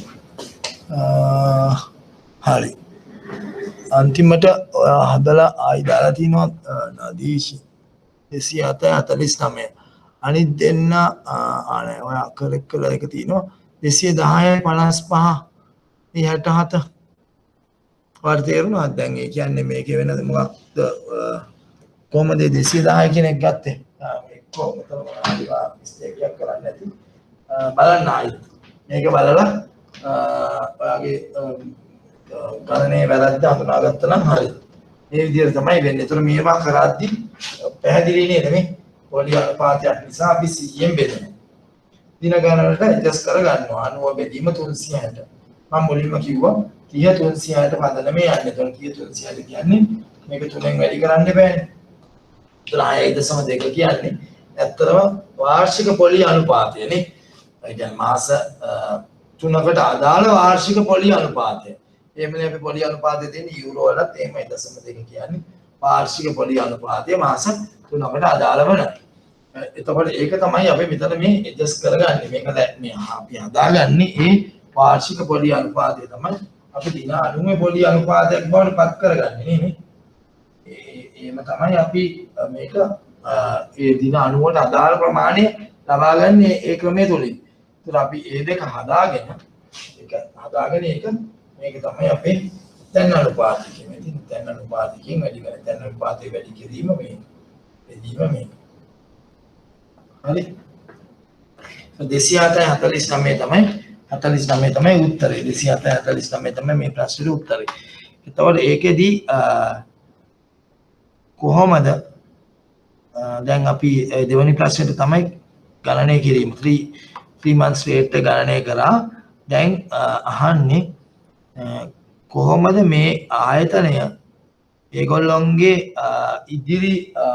ඉදිරියේදී ඇති වෙන්න පුළුවන් විනිමය අනුපාතික අවදානමෙන් බේරෙන්නේ. විනිමය අනුපාතික අවදානමෙන් බේරෙන්නේ කොහොමද? ඒ කියන්නේ ඒගොල්ලොන්ට ලැබෙනවා දින 90කට පස්සේ මිලියන 2ක් රුපියල් මිලියන 2ක් ලැබෙනවා කියලා හිතන්නකෝ. එතකොට දින 90කට පස්සේ රුපියල් නෙමෙයි යූරෝ. ඉතින් දින 90කට පස්සේ යූරෝ මිලියන 2ක් ලැබෙනවා. 2 මිලියන් යූරෝ ලැබෙනවා. ලැබුණාම මේක ඒගොල්ලන්ගේ අවශ්‍යතාවය තමයි LKR කරගන්න එක නේ. මේක LKR කරගන්න එක තමයි මේ සමාගමේ අවශ්‍යතාවය. පැහැදිලි නේද? දැන් මේ සමාගම LKR කර ගැනීම ඔවුන්ගේ අවශ්‍යතාවය නිසා හරි ඒගොල්ලෝ හිතන්න ඕනේ මොකද්ද දැන් ඒගොල්ලන්ට අවාසි වෙන්නේ මොකක් වුණොත්ද දැන් අපි හිතමු අපිට ලැබෙනවා දින 90කින් යුරෝ එතකොට මේගොල්ලන්ට අවාසි වෙන්නේ මොන තත්වයක් ඇති වුණොත්ද ඒ කියන්නේ යුරෝ වල වටිනාකම ඉහළ ගියොත්ද යුරෝ වටිනාකම පහළ ගියොත්ද යුරෝ වටිනාකම පහළ ගියොත් තමයි මේගොල්ලන්ට අවාසියක් ඇති වෙන්නේ. ඇයි? අපිට ලැබෙන්නේ යුරෝනේ. ඒ ලැබෙන එකේ වටිනාකම පහළ ගියොත් තමයි අපිට අවාසියක් එන්නේ. හැබැයි වටිනාකම ඉහළ ගියොත් ගැටලුවක් නැහැ නේ. නමුත් අපිට පහළයයිද ඉහළයයිද කියලා හිතන්න අමාරු නම් අපිට කරන්න පුළුවන් මේකට කියන්නේ මොකක්ද අවදානමද? මේකට කියන්නේ මොකක්ද? විනිමය අනුපාතික අවදානම. විනිමය අනුපාතික අවදානම. එතකොට exchange rate risk කියන්නේ ඒතර විනිමය අනුපාතික අවදානම නැති කරගන්නේ කොහොමද? එතකොට මේ අපිට පැහැදිලි නෑ ඉදිරියේදී දැන් අපේ ගණනය කිරීම අනුව නම් මොකද වෙලා තියෙන්නේ ගණනය කිරීම අනුව නම් යුරෝ මුදල වටිනාකම අතින් ඉහළ ගිහිලා තියෙන්නේ නේ ගණනය කිරීම අනුව නම් යුරෝ මුදල් වර්ගය රුපියලට සාපේක්ෂව වටිනාකම අතින් ඉහළ ගිහිල්ලා. හැබැයි දැන් එහෙමම වෙන්න ඕනේ නෑනේ අපි මේකෙදි අත්‍තරම ගත්තේ පොලි අනුපාත පමණයි. පොලි අනුපාත පමණක් යොදාගෙන කරපු ගණනය කිරීමක් නේ. ඒ ගණනය කිරීමට අපි පාවිච්චි කරන නම මොකද්ද? පොලි අනුපාත සාම්‍ය. එහෙම නැත්නම් interest rate parity. ඒ කියන්නේ පොලි අනුපාතයේ පමණක් මේකට බලපානවා කියලා හිතාගෙන ගණනය කිරීම. වෙනත් සාධක මත අපි තුමු ජර්මනියේ ඇති වෙන වෙනත් සාධකයක් මත ඕ ලංකාවේ වෙනත් සාධකයක් මත මේක වෙනස් වෙන්න පුළුවන්. මේ අපි ගණනය කිරීමෙන් ගත්ත දින 90 යුරෝ LKR ඉදිරි අනුපාතය වෙනස් වෙන්න පුළුවන්. එතකොට දැන් එහෙම වෙනස් වෙන්නේ කොච්චර ප්‍රමාණයකින්ද මේක අඩු වෙයිද 204ට වඩා අඩු වෙයිද? එහෙම නැත්නම් වැඩි වෙයිද කියන එක අපිට ගණනය කර ගැනීමේ ක්‍රමවේදයක් නෑ. අපිට තියෙන එකම ගණනය කිරීම තමයි ඔය පොලි අනුපාත සාම්‍ය තුලින් කරන්නා වූ ගණනය. නමුත් අපිට වෙළඳපොලෙන් මිලක් ලබා ගන්න පුළුවන් දින 90ට. ඒතර ඒ වෙළඳපොලෙන් දින 90 මිල ලබාගෙන එහෙම නැත්නම් අනුපාතිකය ලබාගෙන විනිමය අනුපාතිකය ලබාගෙන ඒ විනිමය අනුපාතිකයට අපිට ඉදිරි කිවිසුමකට එළඹෙන්න පුළුවන් බැංකුවක් එක්ක. ඒතර මේ අපිට මේ ඇතිවිය හැකි අවදානමෙන් අපි බේරෙන්නේ කොහොමද? බැංකුවක් සමග ඉදිරි අනුපාත කිවිසුමකට එළඹෙනවා. ඉදිරි අනුපාත කිවිසුමකට එළඹෙනවා. මේ ඉදිරි අනුපාත කිවිසුමේ මොකක්ද සඳහන් වෙන්නේ? තව මාස 3කින් අද ඉඳන් මාස 3කින් මේ සමාගම බැංකුවට යුරෝ ලබා දෙනවා. සමාගම දෙනවා බැංකුවට යුරෝ. නේ? ඒ වෙනුවට ඔවුන්ට LKR ලැබෙනවා. හරි? එතකොට මේ ඒ සඳහා බැංකුව කියනවා යුරෝ LKR අනුපාතිකයක් දෙනවා. යුරෝ LKR අනුපාතිකයක් දෙනවා. ඕන්නේ යුරෝ LKR අනුපාතිකය අපි හිතමු මේකම වෙන්න ඕනේ නැහැ. ඒගොල්ලෝ කියනවා අපි දෙන්නම් 207ක්. 207ක්. එතකොට මේ මොකද කරන්නේ? මේ සමාගම මේකට කැමති වුණොත් මාස 3කට පස්සේ යුරෝ LKR අනුපාතිකය කුමනාගයක් ගත්තත් 207ට මේ ගනුදෙනුව කරන්න මේ ඉදිරි කිවිසුමට එළඹෙන අනිත් තැනත්තා ඒක නැත්නම් බැංකුවක් නම් බැංකුව කැමති වෙනවා. ඒක නිසා මේ සමාගමට මොකද වෙන්නේ? ඉදිරියේදී ඔවුන්ට මුහුණ දෙන්න සිදුවන්නා වූ විනිමය අනුපාතික අවදානමේ බේරීමේ හැකියාව තියෙනවා නේ. එහෙම නැත්නම් එම අවදානම නැති කර ගැනීමේ හැකියාව තියෙනවා ඉදිරි අනුපාත කිවිසුමකට එළඹීමෙන්.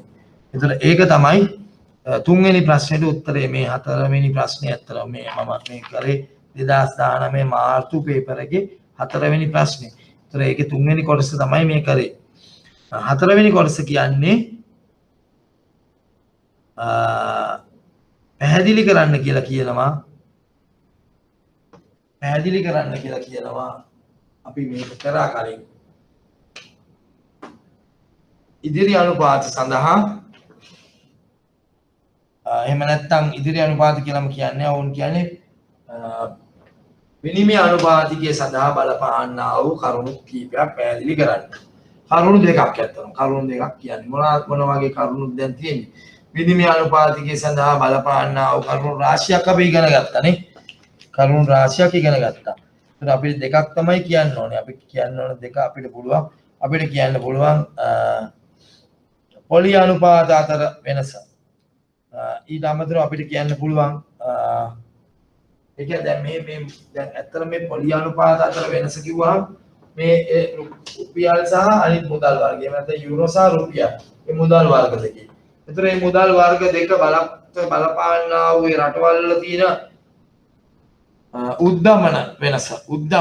උද්දමන වෙනස. ඒක තව එකක් විදිහට අපිට ගන්න පුළුවන්. ඔවුන්ගේ තියෙන ජංගම ගිණුමේ ශේෂය. එහෙම නැත්නම් ජංගම ගිණුම අතිරික්තයක්ද එහෙම නැත්නම් හිඟ ජංගම ගිණුමක්ද ඒ වගේ කරුණු තමයි අපිට පුළුවන් මේ සඳහා පාවිච්චි කරන්න. ඉතින් කරුණු දෙකක් අරගෙන ඒක අපිට උදාහරණයක් ලෙස යම්කිසි ප්‍රමාණයක් පැහැදිලි කළාම ඇති.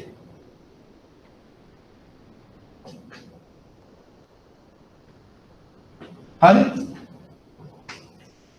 දැන් අපි ඇත්තටම මෙතන ගණන් කීපයක් දෙකක් කරා අපි. මේ පේපර්ස් වල තියෙන ගණන් දෙකක් කරා. හැබැයි අපි දැන් මේ විදිහට අපිට තවත් පේපර්ස් ප්‍රමාණයක් තියෙනවා. කියන්නේ 2014 ඉඳන් පේපර්ස් අපිට ගණන් හදන්න පුළුවන්. අපි අලුත් පාඩම පටන් ගමු. අරගෙන ඉවර වෙලා අපි ඉදිරියට දැන් අපි නොවැම්බර් මාසේ විභාගي තියන්න කියලා තීරණය කළා තියෙනවානේ. නොවැම්බර් මාසේ විභාගي තියනවා කියලා තීරණය කළා තියෙනවා. වෙනසක් වුණේ නැත්තම් ඒ ලෙවල් විභාගෙන් පස්සේ අපේ විභාගෙත් අපිට කරන්න පුළුවන්. එතකොට අපිට තියෙන්නේ තව මාස දෙකක් වගේ කාලයක් තමයි තියෙන්නේ නේ. ඒ කියන්නේ ඔක්තෝබර් මැද වගේ වෙනකොට අපිට මේ සිලබස් එක කවර් කරලා මේ පාස් පේපර්ස් කරලා ඉවර කරන්න වෙනවා. ඒක නිසා අපි දැන් අලුත් පාඩමට ගිහිල්ලා ඊළඟ සතියේ ඉඳන් දවසේ එක කොටසක් අපි පාවිච්චි කරමු. යම්කිසි කාල ප්‍රමාණයක් පාවිච්චි කරනවා පාස් පේපර්ස් වල ඒව කරන්න. ඊටු ප්‍රමාණය අපි ඉදිරියට තියෙන තියරි කවර් කරමු. හරි දැන්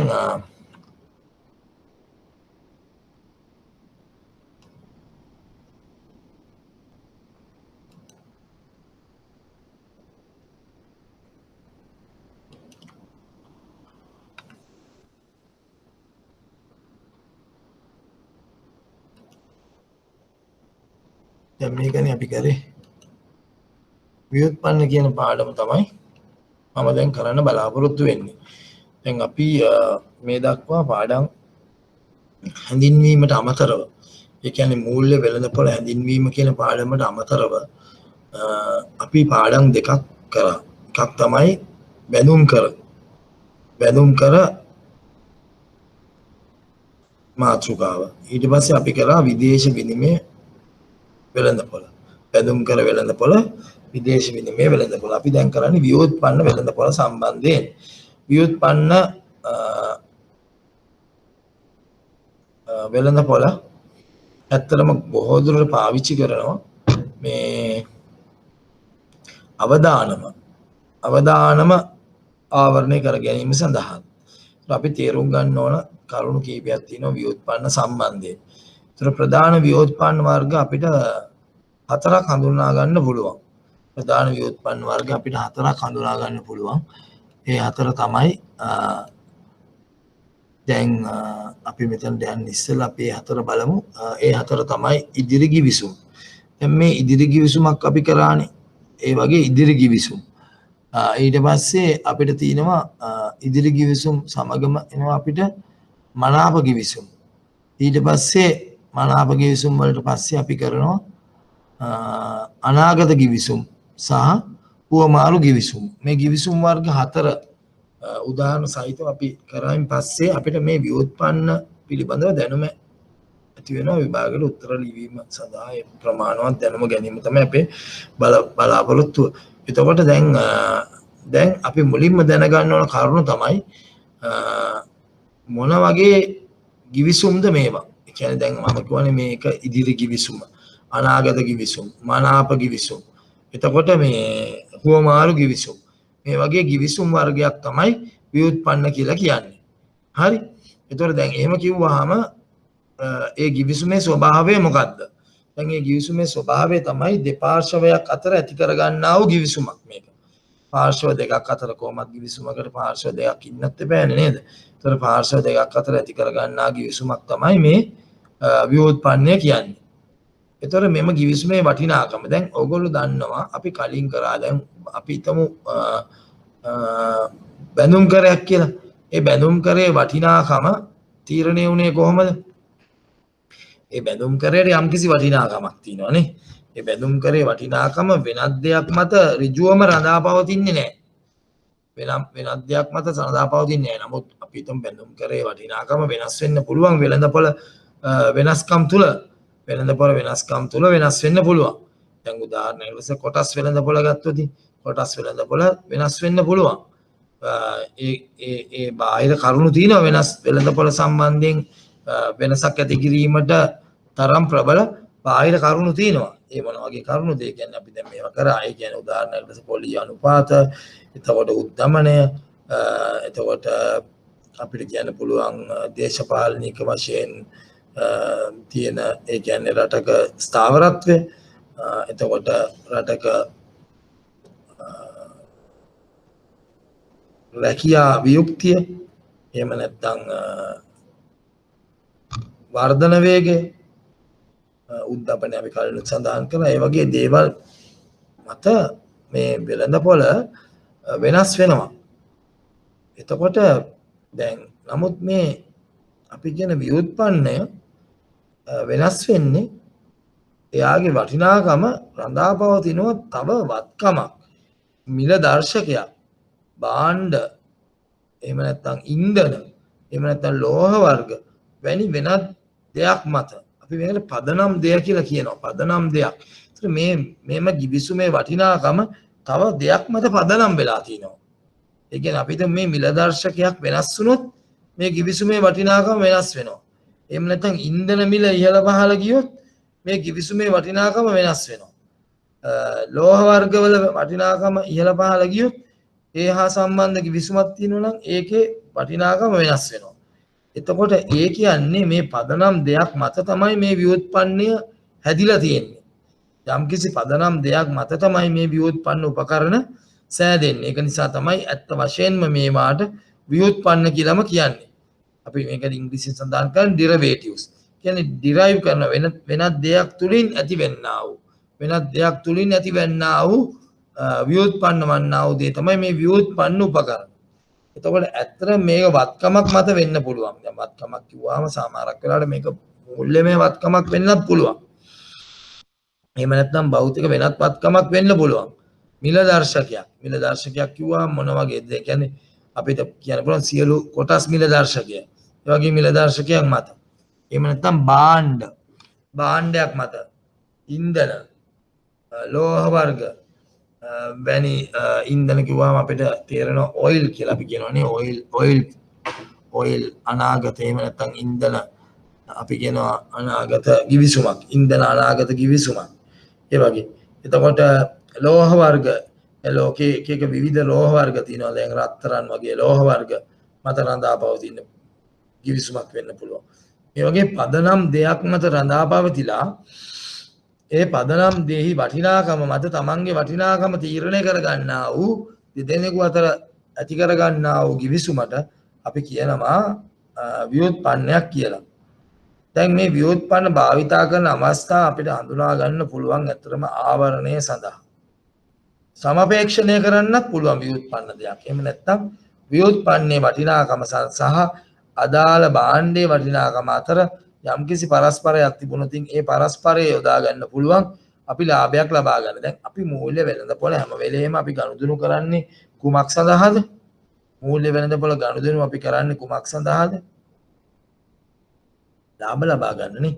එතකොට මේ ආවරණය කරන්නේ අපිට වෙන්න තියෙන පාඩුවක් වළක්වා ගැනීම සඳහා.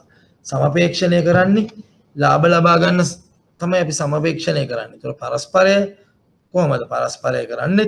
ලාභ ගන්න. අපි පරස්පරයේදී අපි ඉගෙන ගත්තා ඒ කියන්නේ වෙළඳපොළ අවදානම නැතුව ලාභයක් ගන්න පුළුවන් මේ පරස්පර තත්ත්වය තුල.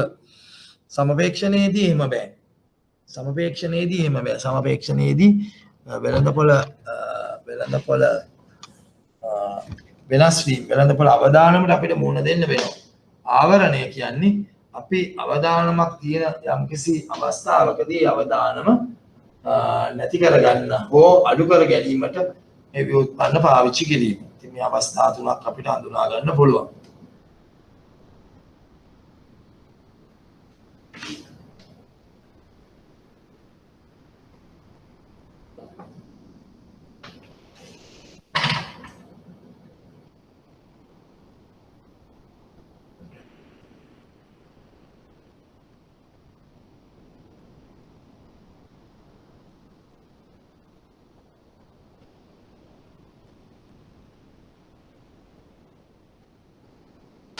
දැන් අපි තවදුරටත් බැලුවොත් මේ ආවරණය කියන දේ. දැන් ආවරණය කියන්නේ සමහරක් වෙලාවට දැන් ආවරණය අපි පාවිච්චි කරන්නේ මොන අවස්ථාවලදීද? අපිට ආවරණය වුමනා වෙනවා අපි ළඟ තියෙන යම්කිසි වත්කමක මූල්‍යමය වත්කමක් කියලා ගන්නකො. මූල්‍යමය වත්කමක. එහෙම නැත්නම් අපි යම්කිසි ආයෝජනයක් කරලා තිනවා. දැන් අපිට සැකයක් තියෙනවා මේ ආයෝජනයේ වටිනාකම පහළයයිද කියලා නේ. එතකොට ඒකේ වටිනාකම පහළ ගියොත් අපිට සිදුවන පාඩුව අපිට ආවරණය කරගන්න පුළුවන්ද? ඔව් අපිට පාඩුව ආවරණය කරගන්න පුළුවන්. යම්කිසි අපිට මිලක් ගෙවන්න වෙන්න පුළුවන් මේකට මේ ආවරණය සඳහා. යම්කිසි වියදමක් යන්න පුළුවන්. නමුත් ඊට වැඩිය අපිට වාසිසහගත වෙනවා අර මිල පහළ යෑම ආවරණය කර ගැනීම. සමහර මිල පහළ යෑම විශාල පාඩුවක් වෙන්න පුළුවන්. අපි කුඩා ගාස්තුවක් යටතේ යම්කිසි ගිවිසුමකට එළඹිලා මේ ආවරණය ඇති කරගන්නවා. මේ ආවරණය අපි ඇති කරගන්නවා යම්කිසි ගාස්තුවක් ගෙවලා විශාල පාඩුවක් වෙන එක වළක්වා ගැනීම සඳහා. එතකොට ඒ එක අවස්ථාවක අපි කරන්නා වූ ආවරණය. ඊට අමතරව අපිට තියෙනවා දැන් අපි මිලදී ගන්න බලාපොරොත්තු වෙනවා යම්කිසි මූල්‍යමය වත්කමක් කියලා හිතන්නකෝ. එහෙම නැත්නම් මූල්‍යමය ආයෝජනයක් කරන්න යනවා. අපි කොටස් වෙළඳපොළ ගිහිලා කොටස් මිලදී ගන්න බලාපොරොත්තු වෙනවා. අපිට අවශ්‍ය වෙනවා ඉන්ධන මිලදී ගන්න මාස 3කින්. අපිට මුදලක් හම්බ වෙනවා මාස 3කින්. එතකොට අපි කොටස් වෙළඳපොළෙන් කොටස් මිලදී ගන්න හිතාගෙන ඉන්නේ. මාස 3කින් අපිට ඉන්ධන ඕන වෙනවා. ඒ කියන්නේ රටක් විදියට අපි හිතන්නේ ඉන්ධන ඕන වෙනවා. එතකොට මොකද වෙන්නේ? මේ අපි බලාපොරොත්තු වෙන මිලදී ගන්න අපි තමයි අපි ඉඩමක් ගන්න බලාපොරොත්තු වෙනවා. ඒ වගේ අපි බලාපොරොත්තු වෙන මිලදී ගැනීම සඳහා අපි බලාපොරොත්තු වන ඒ යම්කිසි භාණ්ඩය එහෙම නැත්නම් මූල්‍යමය ආයෝජනයේ වටිනාකම ඉහළ ගියොත් ඒ මාස 3 ඇතුළතදී අපි මාස 3කින් තමයි මේක කරන්න යන්නේ. අපි මාස 3කින් තමයි මේක කරන්න යන්නේ. ඒ මාස 3කින් කරන්න යද්දී මේක අපිට තහවුරුවක් තියාගන්න බෑ. එහෙම නැත්නම් අපිට ස්ථිර වශයෙන්ම කියන්න බෑ මේකේ දැන් තියෙන මිල ඉදිරියේදී පවතීද කියලා නේ. ඉදිරියේදී මිල අඩු වුණොත් ගැටලුවක් නෑ. ඒතකොට අපිට අඩු මිලට මේක මිලදී ගැනීමේ හැකියාව තියෙනවා නේ. අඩු වුණොත් ප්‍රශ්නයක් නෑ. අපි හිතමු මේක වැඩි වෙනවා කියලා. ඒතකොට මේක වැඩි වුණොත් මොකද වෙන්නේ? වැඩි වුණොත් අපිට මේක සමහරක් වෙලාවට මේ පාඩු සහගතව තමයි මිලදී ගන්න වෙන්නේ. එහෙම නැත්නම් ආයෝජනය කරන්න වෙන්නේ පාඩුවක් දරාගෙන. එහෙම නැත්නම් මොකද වෙන්නේ? අපිට දරාගත නොහැකි ආකාරයෙන් මිල වැඩි වුණොත් අපිට මේක අමතක කරන්න වෙනවා. ඒ කියන්නේ අපිට මේක අතහැරලා දාලා නිකන් ඉන්න වෙනවා මේ ආයෝජනය. ඉතින් ඒක නිසා මේ ආයෝජනය අපිට අතාරින්න වෙනවා. ඒක නිසා ඒ తত্ত্বය අපි කොහොමද ඒ తত্ত্වයෙන් මිදෙන්නේ? ඒ සඳහා අපිට පුළුවන් ආවරණය යොදා ගන්න. ඒ කියන්නේ මේ తত্ত্වය ආවරණය කරගන්නවා. මේ తত্ত্වය ආවරණය කරගන්න. දැන් කලින් කිව්වේ මම අපි ළඟ තීනවත්කමක මිල පහළ ගියොත් වෙනදී. දැන් මේ මිලදී ගන්න යන වත්කමක මිල ඉහළ ගියොත් වෙනදී. මේ දෙකම අපිට පාඩු සහගතයි. එහෙම නිසා අපිට මේ පාඩු తত্ত্වය මගහරවා ගැනීම සඳහා අපි මොකද්ද යොදා ගන්නා වූ ක්‍රමවේදය? ආවරණය තමයි අපි යොදා ගන්නා වූ ක්‍රමවේදය. එතකොට අර දැන් අපි මෙතනදී කරා ඔයගලන්ට මතකද? මෙන්න මේ ගානේදී දැන් අපි නැවතත් පොඩ්ඩක් බෝඩ් එකට යමු.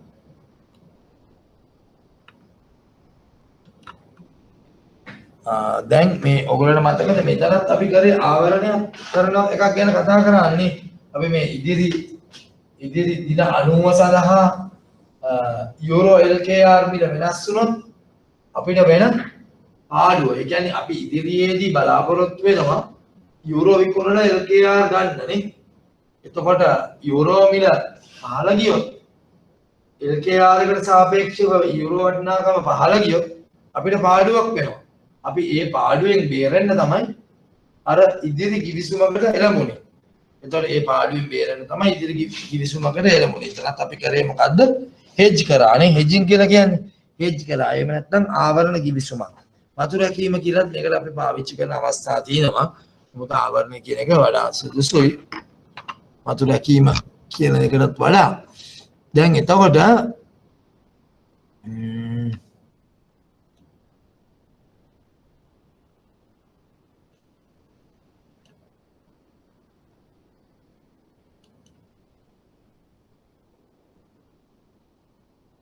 ව්‍යුත්පන්න භාවිත කරන අවස්ථා තුනක්. ඉතින් මේ ආවරණය සමපේක්ෂණය ඔයගොල්ලෝ දන්නවා සමපේක්ෂණය කියන්නේ ඒ ව්‍යුත්පන්නයේ වටිනාකම අපිටම අඩු අවස්ථාවේ මිලදී අරගෙන වැඩි අවස්ථාවේ විකුණනවා. එහෙම නැත්නම් අඩු අවස්ථාවේදී මිලදී අරගෙන වැඩි අවස්ථාවේ විකුණන එක පැත්තක්. එහෙම නැත්නම් වැඩි අවස්ථාවේදී විකුණලා අඩු අවස්ථාවේදී මිලදී ගන්නවා.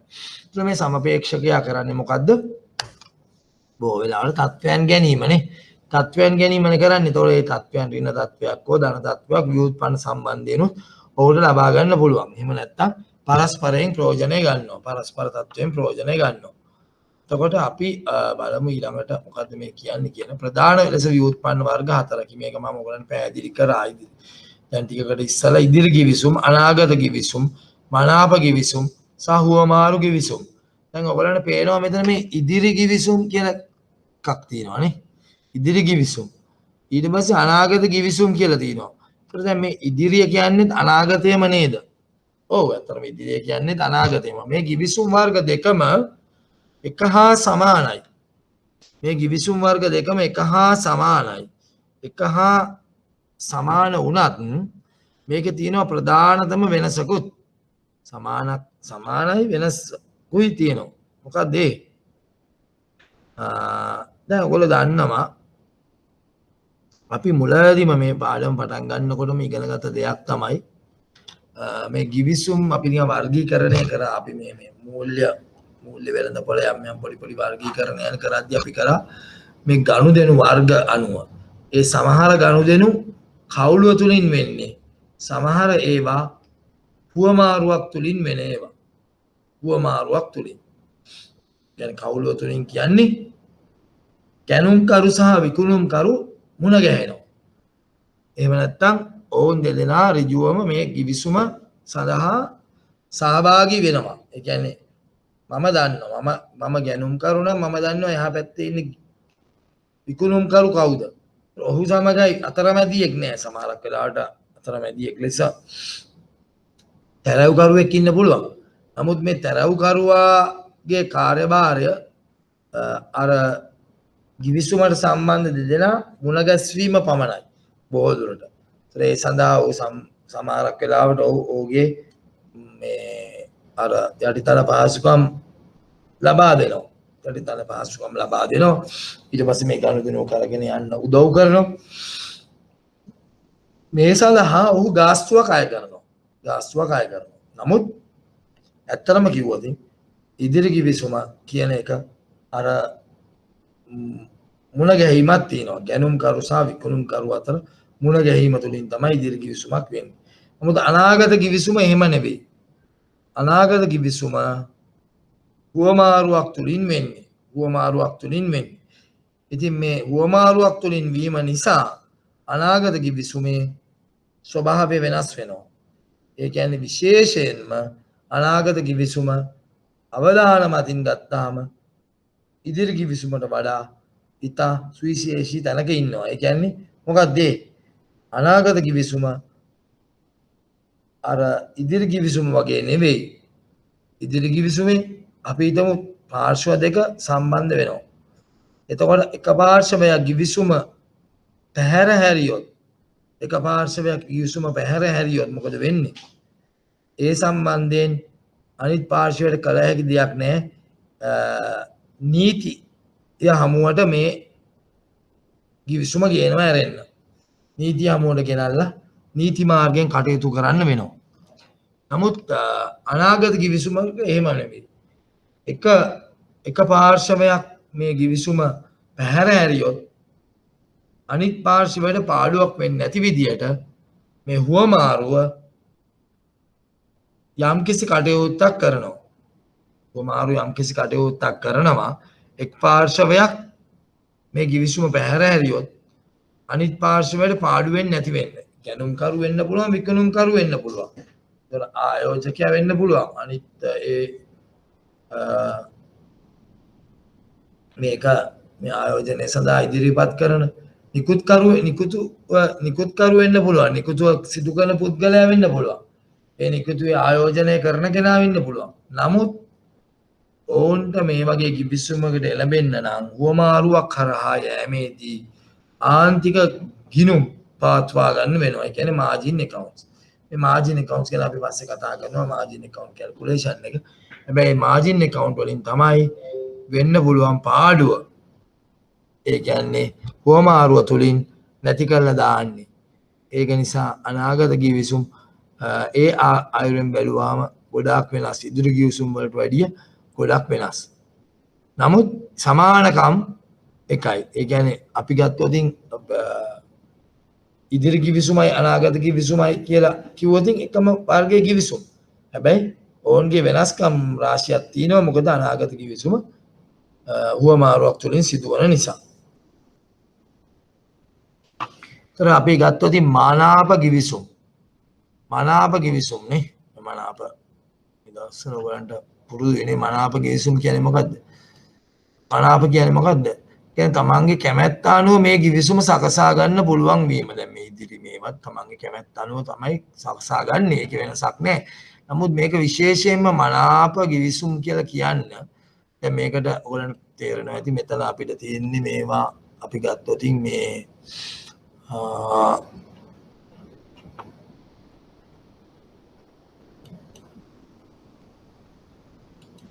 ඉදිරි කිවිසුම් වලට අපි කියන්නේ forward contracts. අනාගත කිවිසුම් වලට කියන්නේ futures contract. අලක forward contract, අනාගත කිවිසුම් futures contract. මනාප කිවිසුම් වලට අපි කියනවා options කියලා. options. ඒකෙන් අදහස් වෙනවා තමන්ගේ මනාපය පරිදි මොනාරි කරන්න පුළුවන් කියලා නේ. option එකක් තියෙනවා තමන්ට. ඒ කියන්නේ කිවිසුම මිලදී ගන්නා පුද්ගලයාට, මෙතන කිවිසුම විකුණන පුද්ගලයා නෙමෙයි, මිලදී ගන්නා පුද්ගලයාට හැකියාවක් තියෙනවා තමන්ගේ කැමැත්ත අනුව කටයුතු කිරීමේ හැකියාවක්. ඒක නිසා තමයි මේ මනාප කිවිසුම් කියලා කියන්නේ. අපි වශයෙන් මනාප කිවිසුම් ගැන කතා කරනකොට විස්තර කතා කරනවා. දැන් මම කෙටි හැඳින්වීමක් දෙන්නේ ඔයගලන්ට. හුවමාරු කිවිසුම්. මොනවාද හුවමාරු කිවිසුම් කියන්නේ? යම්කිසි හුවමාරුවක් වෙන දෙයක් වගේ ඔයගලන්ට තේරෙනවා ඇතිනේ. ඒ කියන්නේ හුවමාරු කිවිසුමක ඇත්තටම කරන්නේ මුදල් ප්‍රවාහ, බොහෝ දුරට මුදල් ප්‍රවාහ හුවමාරු කර ගැනීම තමයි අපිට බහුලව දකින්න ලැබෙනා වූ හුවමාරු කිවිසුම. මුදල් ප්‍රවාහ හුවමාරු කර ගන්නවා. කියන්නේ උදාහරණයක් ලෙස අපිට බලන්න පුළුවන් දැන් අපි හිතමු ස්ථිර මුදල් ප්‍රවාහයක්, ස්ථිර ආදායම් මුදල් ප්‍රවාහයක්.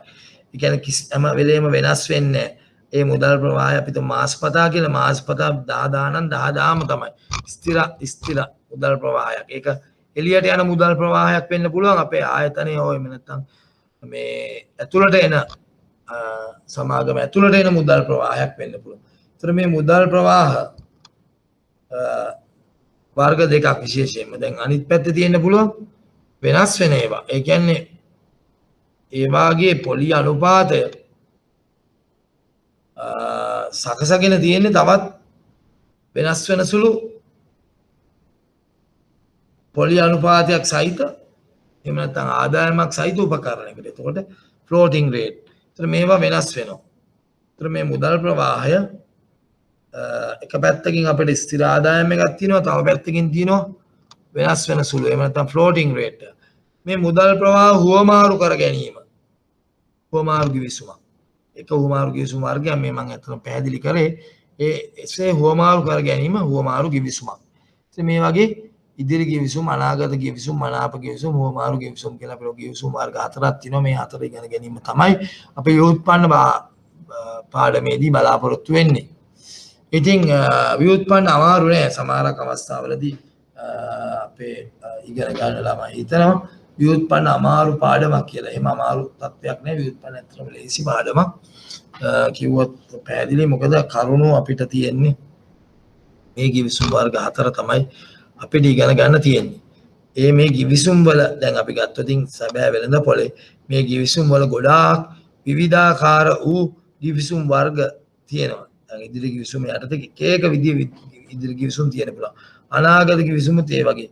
මනාප කිවිසුමුත් ඒ වගේ. හුවමාරු කිවිසුමුත් ඒ වගේ. නමුත් අපි ඇත්තටම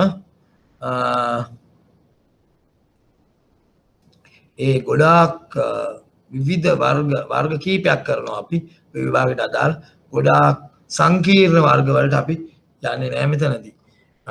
ඒක නිසා මේක ව්‍යුත්පන්න මේ කිවිසුම් වර්ග හතර ඉගෙනගෙන ගත්තාම විභාග ප්‍රශ්න පත්‍රයට උත්තර ලියන්න ලේසි. හැබැයි අපි හොඳින් දැනගන්න ඕන මේ වාගේ තියෙන ලක්ෂණ ඒවා කොහොමද පාවිච්චි කරන්නේ මේ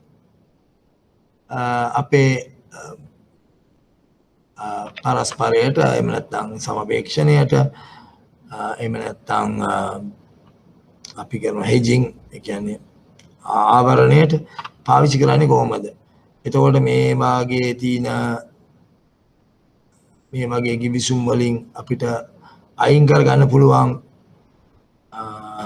අවදානම මොකද්ද? අවදානම මොකද්ද? ඒතර මේ කිවිසුම තුල ඇතිවන අවදානම් තත්වයක් තියෙනවද? කිවිසුම තුල ඇතිවන අවදානම් තත්වේ කාටද තියෙන්නේ? කිවිසුම් මිලදී ගන්න පුද්ගලයාට එක හා සමානද? මේ ගැනුම් කරුට සහ විකිණුම් කරුට එහෙම නැත්නම් ගැනුම් කරුට වැඩිද? ගැනුම් කරුට අඩුද? ඒ වගේ කරුණු තමයි අපි ඉදිරියේදී සාකච්ඡා කරලා මේවා තේරුම් ගන්න බලාපොරොත්තු වෙන්නේ. දැන් අපි බලමු ඊළඟ ස්ලයිඩ් එකට ගිහිල්ලා. මෙන්න මේක ඔයගොල්ලෝ පොඩ්ඩක් කල්පනා කරලා බලන්න. ඉදිරි කිවිසුම් කවුළුව මතින් ඉදිරි කිවිසුම කවුළුව මතින් ප්‍රතිපාර්ශ්ව අවදානම සහිත නැවත අලවිය අපහසුයි අවශ්‍ය ප්‍රමාණ වලින්. නැවත අලවිය මම වතුර එකක් බකාගෙන විනාඩි 2ක් දෙන්න. ඉදිරි කිවිසුම් වලලක් ඉදිරි කිවිසුම් මේක කවුළුව මතින් මම කලිනුත් කිව්වා වගේ මේක කවුළුව මතින් වෙන්නේ. කවුළුව මතින් වෙන නිසා ප්‍රතිපාර්ශ්ව අවදානමක් තියෙනවා. ඒ කියන්නේ ප්‍රතිපාර්ශ්ව අවදානම කියන්නේ මොකද්ද? එක් පාර්ශවයක් මේ කිවිසුම අනුව ක්‍රියා කරේ නැත්තම් එහෙම නැත්නම් කිවිසුම කඩ කරොත් ඒ සඳහා ක්‍රමවේදයක් නැහැ වෙන පාඩුව වළක්වා ගන්න. ඒ සඳහා ක්‍රමවේදයක් නැහැ මේ වෙන පාඩුව වළක්වා ගන්න. එතකොට මොකද වෙන්නේ? නීතිමය ක්‍රියාමාර්ග සඳහා යොමු වෙන්න වෙනවා. ඉතින් නීතිමය ක්‍රියාමාර්ග වලට යොමු වෙලා මේ පාඩුවක් වුණා කියලා මේකෙන් ඒ තීරණය අනුව කටයුතු කරන්න පුළුවන්. නමුත් ඒක ලොකු නීතිමය ක්‍රියාමාර්ගයට යොමු වෙනවා කියන්නේ ලොකු කාලයක් ගත වෙනවා. එතකොට ඒ කාලය තුලදී ත්‍රිවශීලීතාවය නැති වෙලා යනවා. ඒ වගේ ගැටලු රාශියකට මුහුණ දෙන්න වෙනවා.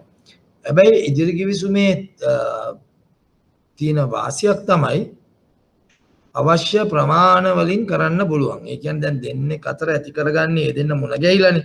එතකොට දැන් අපි හිතමු අර හුවමාරුවක වගේ නෙවෙයි. හුවමාරුවක දැන් ඕගලන්ට පේන ඇති අනාගත කිවිසුම යට තියෙන එක බලන්න අනාගත කිවිසුම මේ අනාගත කිවිසුම හුවමාරුව තුලින් තමයි වෙන්නේ සම්මත ප්‍රමාණ වලින්. මොකද අපිට බෑ මේ අනාගත කිවිසුම හැමෝටම හරියන විදියට හදන්න. ඒතකොට සම්මත ප්‍රමාණ වලින් නේ. දැන් උදාහරණයක් අපි ඇඳුමක් ගන්න ගියොත් ඒ ඇඳුමේ අපි හිතමු ෂර්ට් එකක් වගේ දෙයක් අපි ගන්න ගියොත් ඒකේ තියෙනවා සම්මත නේ 16 මාර 15 15 මාර 16 මාර 17 අන්න ඒ වගේ තියෙනවා නේ. හැබැයි අපිට 16යි කාල එහෙම නැහැ නේ. 16.3 ඒ වගේ නෑ. දැන් හැම කෙනෙක්ගෙම අපි හිතමු දැන් මේ කොළ සයිස් එක කියන එක හා සමාන නෙවෙයිනේ. කියන්නේ භාගෙත් නෙවෙයිනේ වෙන්නේ නේ. ඒතකොට 16 මාර ගත්තොත් කෙනෙකුට සමහර කෙනෙකුට ඒක බුරුල් වෙන්න පුළුවන්. කරන්න දෙයක් නැහැ. සම්මත ප්‍රමාණ වලින් තමයි අනාගත කිවිසුම් තියෙන්නේ. මේක යම් කිසි විදියක පොඩි අඩුපාඩුවක් වගේ පෙනෙන්නේ අපිට. හැබැයි අපි අනාගත කිවිසුම් වෙළඳපොළට ගියාම තේරෙයි මේක ඇත්තට ලොකු ගැටලුවක් නෙමෙයි. හැබැයි Tamanට අවශ්‍ය පරිදිම කරගන්න බෑ. නමුත් ඉදිරි කිවිසුම් ඔයගලන්ට පේනවා අවශ්‍ය ප්‍රමාණ වලින්ම කරන්න පුළුවන්. අර ටේලර් කෙනෙක් ළඟට ගිහිල්ලා ඇඳුම මහ ගන්නවා වගේ. ඒතර අපිට අපේ මිමි වලට අනුව මේ ඇඳුම අහගන්න පුළුවන්. කඩෙන් ගන්න එකක් වගේ නෙමෙයි මිමි වලට අනුවම ඇඳුම අහගන්න පුළුවන්. ඒක තමයි අවශ්‍ය ප්‍රමාණ වලින්. ඒතකොට කවුළුව මතින් ඕමාරුව තුලින් මේවා අපිට වෙනස්කම් ඇටියට සලකලා ප්‍රශ්නයකට උත්තර කියන්නත් පුළුවන්. මේක අපි හොඳින් දැනගත්තාමනේ කවුළුව මතින් තමයි මේක වෙන්නේ. මේක ඕමාරුව තුලින්. හැබැයි දෙකම ඉදිරි කිවිසුම් තමයි. මේ ඉදිරි සහ මේක අනාගත. අපි පොඩි වෙනසක් කිරීම සඳහා තමයි මේක ඉදිරි කිවිසුම්. මේක අනාගත කිවිසුම් කියලා කියන්නේ නැත්නම් ඉදිරි කිවිසුම් කියන අපි කොහොමද වෙනස්කම් හඳුනාගන්නේ? ඒක නිසා තමයි ඉදිරි කිවිසුම් අනාගත කිවිසුම් කියලා කියන්නේ. මේවට කියන්නේ forward contracts. මේවා futures. forward contracts are futures. හරි? උන්ට කවුළුව මතින් ඕමාරුව තුලින් අවශ්‍ය ප්‍රමාණ වලින් සම්මත ප්‍රමාණ වලින් ප්‍රතිපාර්ශ්ව අවදානම සහිතයි. ප්‍රතිපාර්ශ්ව අවදානමින් තොරයි. ඇයි එහෙම කියන්නේ ප්‍රතිපාර්ශ්ව අවදානමින් තොරයි කියන්නේ? ප්‍රතිපාර්ශ්ව අවදානම අඩු කරන්න එහෙම නැත්නම් අයින් කරගන්න අවශ්‍ය ක්‍රමවේද මේ හුවමාරුව කියන ආයතනය තුලින් ඇති කරලා තියෙනවා. හුවමාරුව කියන ආයතනය තුලින් මේ ප්‍රතිපාර්ශ්ව අවදානම නැති කර ගැනීමේ ක්‍රමවේදය ඇති කරලා තියෙනවා. මොකද්ද ප්‍රධාන වශයෙන් අපි මේ ක්‍රමවේදය මොකද්ද මේ ක්‍රමවේදය මේ හුවමාරුව විසින් ඇති කර ගන්නා ඇති කරපු ක්‍රමවේදය මේ ක්‍රමවේදය තමයි ආන්තික ගිණුම් පවත්වාගෙන යෑම. ආන්තික ගිණුම් පවත්වාගෙන යෑම. අපි ඉදිරියේදී මේ ආන්තික ගිණුමේ ශේෂ ගණනය කිරීම වගේ කොටසකටත් පිවිසෙනවා. ඒක ඔයගොල්ලන්ට තේරෙයි කොහොමද මේ ආන්තික ගිණුම් තුලින් මේ ප්‍රතිපාර්ශ්ව අවදානම නැති කරගන්නේ. ඒ කියන්නේ ප්‍රතිපාර්ශ්ව අවදානම් කියන්නේ මොකද්ද? ප්‍රතිපාර්ශ්ව අනිත් පාර්ශ්වය මේක ගෙව්වේ නැත්තම් එහෙම නැත්තම් මේ වැඩේ කරේ නැත්තම් මේ කිවිසුමේ අනුව කටයුතු කරේ නැත්තම් මේ කිවිසුමේ තියෙන කොන්දේසි අනුව ක්‍රියාත්මක වුණේ නැත්තම් එතකොට මේ ඉදිරි කිවිසුමේ සම්පූර්ණ අවදානම අනිත් පාර්ශ්වයට එනවා.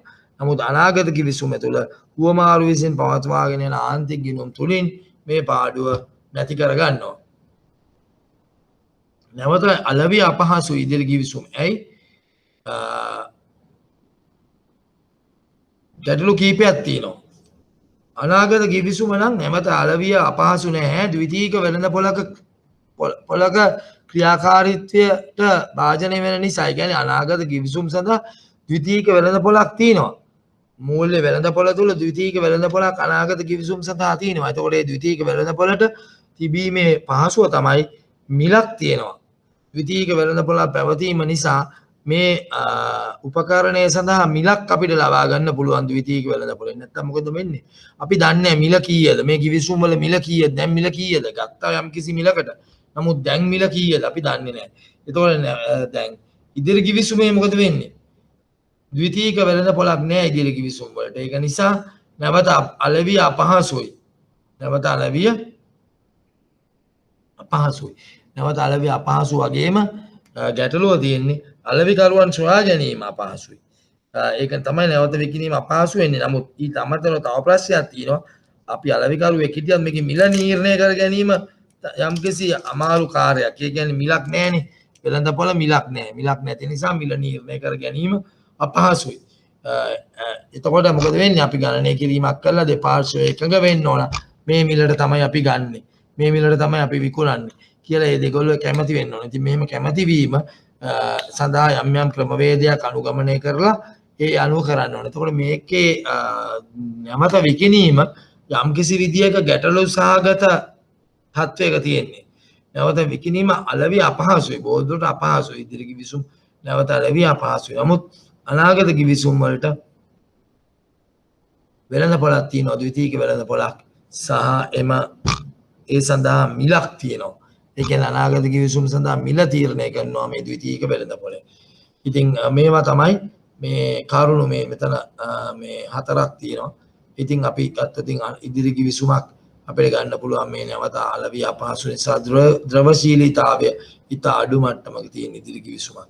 නමුත් සාපේක්ෂව අනාගත කිවිසුමක ද්‍රවශීලතාවය වැඩි ඉදිරි කිවිසුමකට සාපේක්ෂව අනාගත කිවිසුමක ද්‍රවශීලීතාවය වැඩි. එතකොට මනාප කිවිසුම් වෙනස්ම විදිහේ කිවිසුම් වර්ගයක්. ඒ කියන්නේ අපිට හමු වන මනාප අනිත් කිවිසුම වර්ග තුනටම වඩා මනාප කිවිසුම් වල තියෙන වෙනස තමයි මේ මනාප කිවිසුම මිලදී ගන්නා පුද්ගලයා. දැන් මෙතන මනාප කිවිසුම ලියන පුද්ගලයා සහ මිලදී ගන්නා එහෙම නැත්නම් ධාරකයා කියලා දෙන්නෙක් ඉන්නවා. ඒතර මේ මනාප කිවිසුම මිලදී ගන්නා පුද්ගලයාට පුළුවන් තමන් කැමති නම් පමණක් මෙම කිවිසුම ක්‍රියාත්මක කරන්න. තමන් කැමති නම් පමණක් මෙම කිවිසුම ක්‍රියාත්මක කිරීමේ හැකියාව තියෙනවා. අන්න ඒක තමයි ඔහුගේ මනාපය අනුව තමයි මේක සිදු වෙන්නේ. ඒක නිසා තමයි මේකට මනාප කිවිසුම් කියලා කියන්නේ. නමුත් අපි දැක්ක මේ ඉදිරි කිවිසුම් අනාගත කිවිසුම් ඒ වගේම හුවමාරු කිවිසුම් ඒ අපි දැක්ක ඒ තුනම දැන් අපි හුවමාරු කිවිසුම් ගැන කතා කරේ නෑ. නමුත් ඒ තුනේම මොකද වෙන්නේ? මෙසේ එක් පාර්ශවයකට බෑ තමන් කැමති නම් විතරක් මේක ක්‍රියාත්මක කරනවා කියලා කියන්නේ. ඒ කියන්නේ අනිවාර්යයෙන්ම දැන් මේක ඒතකොට මෙයා ක්‍රියාත්මක කරන්නේ මොන අවස්ථාවේදීද? මනාප කිවිසුම් ධාරකයා එහෙම නැත්නම් මනාප කිවිසුම මිලදී ගත් පුද්ගලයා මේක ක්‍රියාත්මක කරන්නේ මොන අවස්ථාවේදීද? ඔහුට පාඩු නම් ඔහු මේක ක්‍රියාත්මක කරනවද? නෑ. ඔහුට පාඩු නම් ඔහු ක්‍රියාත්මක කරන්නේ නෑ මේ කිවිසුම. ඔහුට පාඩු වුණත් ලාභ වුණත් මේකේ මනාප කිවිසුමේ ක්‍රියාත්මක කිරීමේ හැකියාව තියෙන්නේ ඔහු ළඟයි. ඔහුට තමයි මේකේ අයිතිය තියෙන්නේ. ඒතර අනිවාර්යයෙන්ම මේ කිවිසුම වාසිදායක නම් එනම් ලාභ නම් ඔහු මේක ක්‍රියාත්මක කරන්න පෙළඹෙනවා. නමුත් පාඩු නම් ඔහු මේක ක්‍රියාත්මක කරන්න පෙළඹෙන්නේ නැහැ. එතකොට ඔහුට පාඩුවක් විඳින්න වෙන නිසා. නමුත් ලාභ නම් ඔහුට මේක ක්‍රියාත්මක කරන්න පුළුවන්. අයිතිය තියෙනවා. එතකොට දැන් ඒ අවස්ථාව ඉදිරි කිවිසුම් අනාගත කිවිසුම් උවමාරු කිවිසුම් කියන කිවිසුම් වර්ග තුනේම අපිට දක්නට ලැබෙන්නේ පාඩු හෝ ලාභ අවස්ථාවලදී අනිවාර්යයෙන්ම කිවිසුමේ කොන්දේසි මත ක්‍රියා කිරීමට දෙපාර්ශ්වයෙන්ම බැඳී සිටිනවා. නමුත් මනාප කිවිසුම එසේ නොවේ. මනාප කිවිසුම අවශ්‍ය නම් පමණක් කිවිසුම දරන්නාට ක්‍රියාත්මක කිරීමේ හැකියාව තියෙනවා. දැන් මනාප කිවිසුම් බොහෝ විට අපිට හුවමාරු තුලින් තමයි දකින්නට ලැබෙන්නේ. නමුත් සමහර අවස්ථාවලදී අපිට මේවා කවුල තුලිනුත් දක්නට ලැබෙන අවස්ථා කලාතුරකින් තියෙනවා. නමුත් හුවමාරු තුලින් තමයි වඩා අපිට මේවා දකින්න ලැබෙන්නේ. නිසා අපි හුවමාරු සහ කවුල මතින් කියලා මේ දෙකම සඳහන් කරනවා. ඒ කියන්නේ කිවිසුමක් ඇති කර ගැනීමේදී ක්‍රමවේදය. දැන් ඊට පස්සේ අපිට ප්‍රධාන ලෙස හමු වෙනවා මනාප කිවිසුම් වල වර්ග දෙකක්. කැඳවුම් මනාප සහ දැමුම් මනාප. කැඳවුම් මනාප call option සහ put option. call option සහ put option.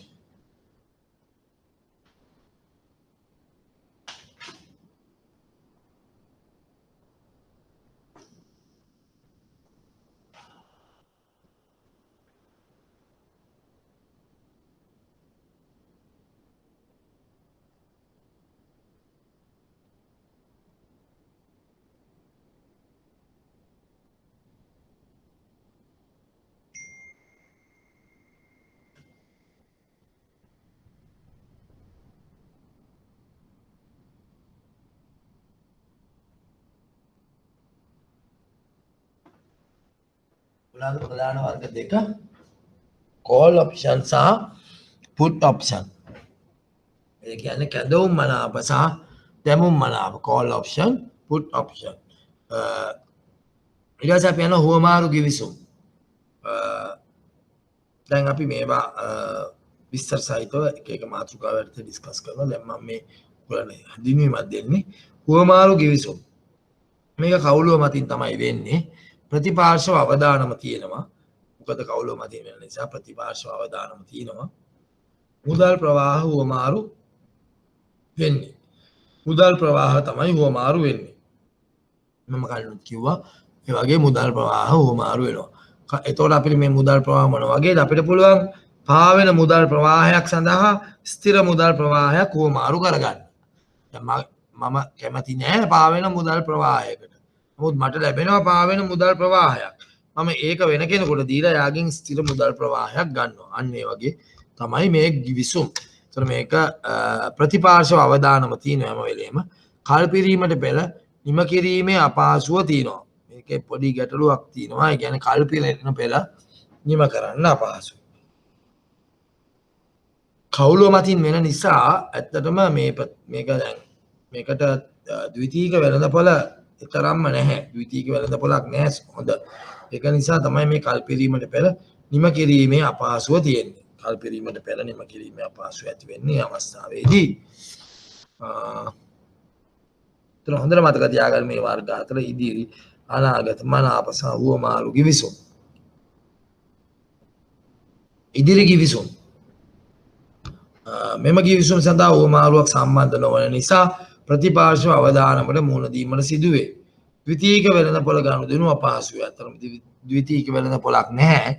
නමුත් යම්කිසි විදියකින් මේක විකිණීමේ අවශ්‍යතාවය වුණොත් මගේ ළඟ තියෙනවා ඉදිරි givisum මට මේ givisum දැන් තවදුරටත් තබා ගැනීම අවශ්‍ය නැහැ. ඒතකොට මම කාට හරි මේක විකුණන්න ඕන. මේක විකුණන්නේ කොහොමද? ද්විතීයික වෙළඳපොළක් නැති නිසා ගනුදෙනු කිරීම අපහසුයි.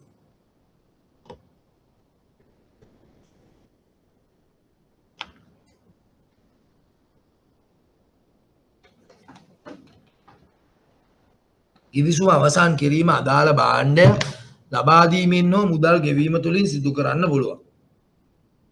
givisum අවසන් කිරීම දැන් මේක අපි තව දුරටත් ඉස්සරහට කරනවා. ඕනෑම තීරේ අදාළ භාණ්ඩය ලබා දීමෙන් හෝ මුදල් ගෙවීම තුළින්.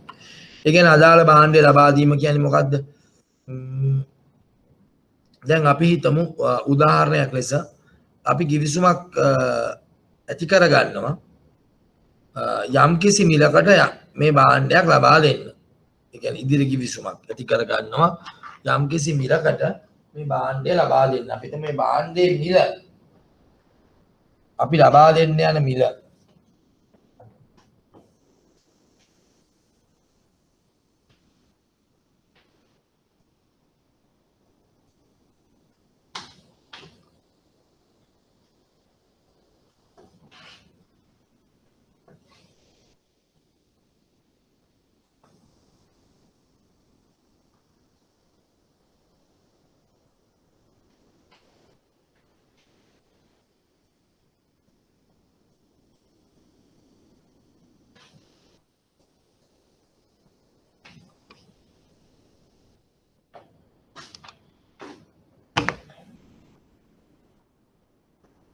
අපිට මේ A සහ B අතර තමයි givisum තියෙන්නේ. A සහ B අතර තමයි givisum තියෙන්නේ. A සහ B අතර.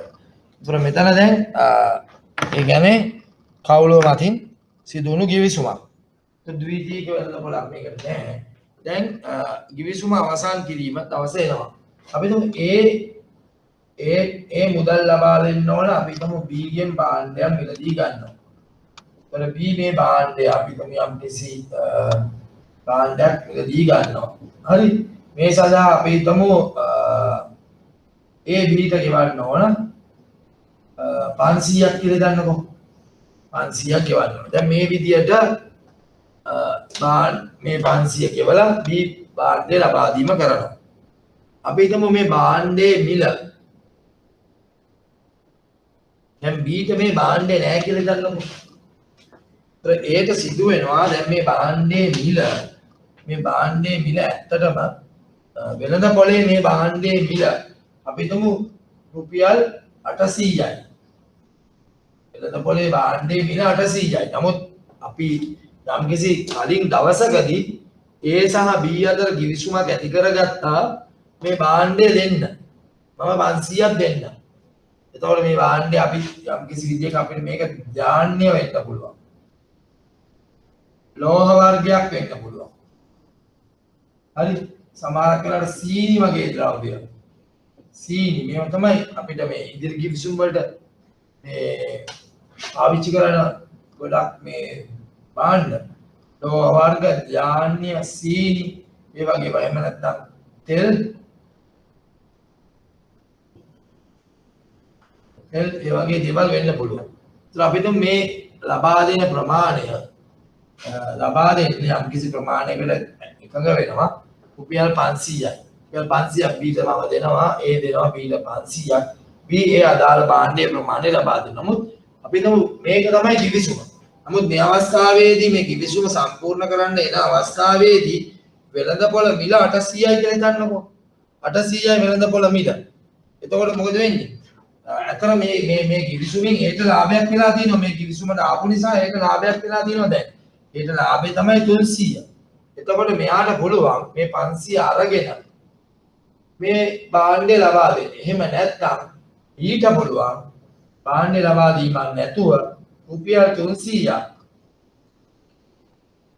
ඒට ගෙවන්න. ඒ කියන්නේ මේ කිවිසුම් ගානයි වෙළඳපොළ මිලයි අතර වෙනස.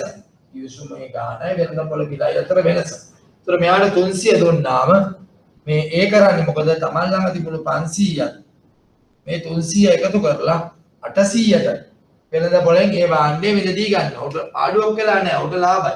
උට කොහොමද රුපියල් 300 ලාභ වුණා මේ ඉදිරි කිවිසුමට එළඹීම නිසා.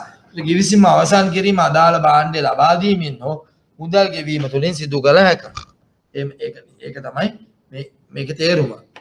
මේ මම පැහැදිලි කරපු එක තමයි මේ කියන මේ වාක්‍යයේ තේරුම. එතකොට දැන් මේ වගේ දෙයක් දැන් අපි මේ කරපු දෙයම තමයි මාස 6කට පසු කිවිසුම් මිලකට විකිණීමට ගොවියෙක් කිවිසුමකට එළඹෙනවා. ඒතර වෙළෙන්දෙක් එක ගොවියෙක් කිවිසුමකට එළඹෙනවා මාස 6කට පසු කිවිසුම් මිලට විකුණන්න. මාස 6කට පසු කිවිසුම් මිලට කිවිසුම් ප්‍රමාණය වී මිලට ගැනීමට වෙළෙන්දා කිවිසුමට එළඹෙනවා. මේ වගේම තමයි මේ වගේ මේ උදාහරණය මේක තමයි උදාහරණය. ඒ කියන්නේ වී ධාන්‍ය කියලා කියන්නේ ධාන්‍ය වර්ග. ලෝහ, සීනි, තෙල් ඕන එකක් වෙන්න පුළුවන්. දැන් මේක තමයි මේ අපි උදාහරණ ඉදිරි කිවිසුමක උදාහරණය. ඒ කියන්නේ මාස 6කට පස්සේ යම්කිසි දෙයක් මිලදී ගන්න කෙනෙක් එකඟ වෙනවා. තව කෙනෙක් ඒක විකුණන්න එකඟ වෙනවා. ඒතර මේවා වෙනස් විදිහේ දේවල් වලට යොදා ගන්න පුළුවන්.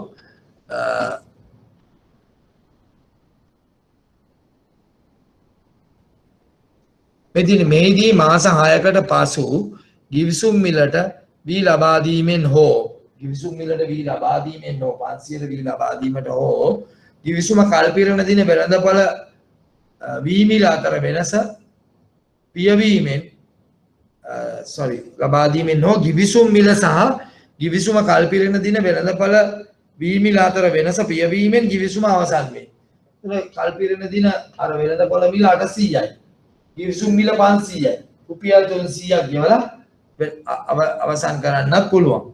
මේකේ විශේෂම වැඩේ මේ කිවිසුමට අනුව කටයුතු කිරීමට දෙදෙනාම වැදිලා ඉන්නවා. කිවිසුමට අනුව කටයුතු කරන දෙදෙනාම වැදිලා ඉන්නවා.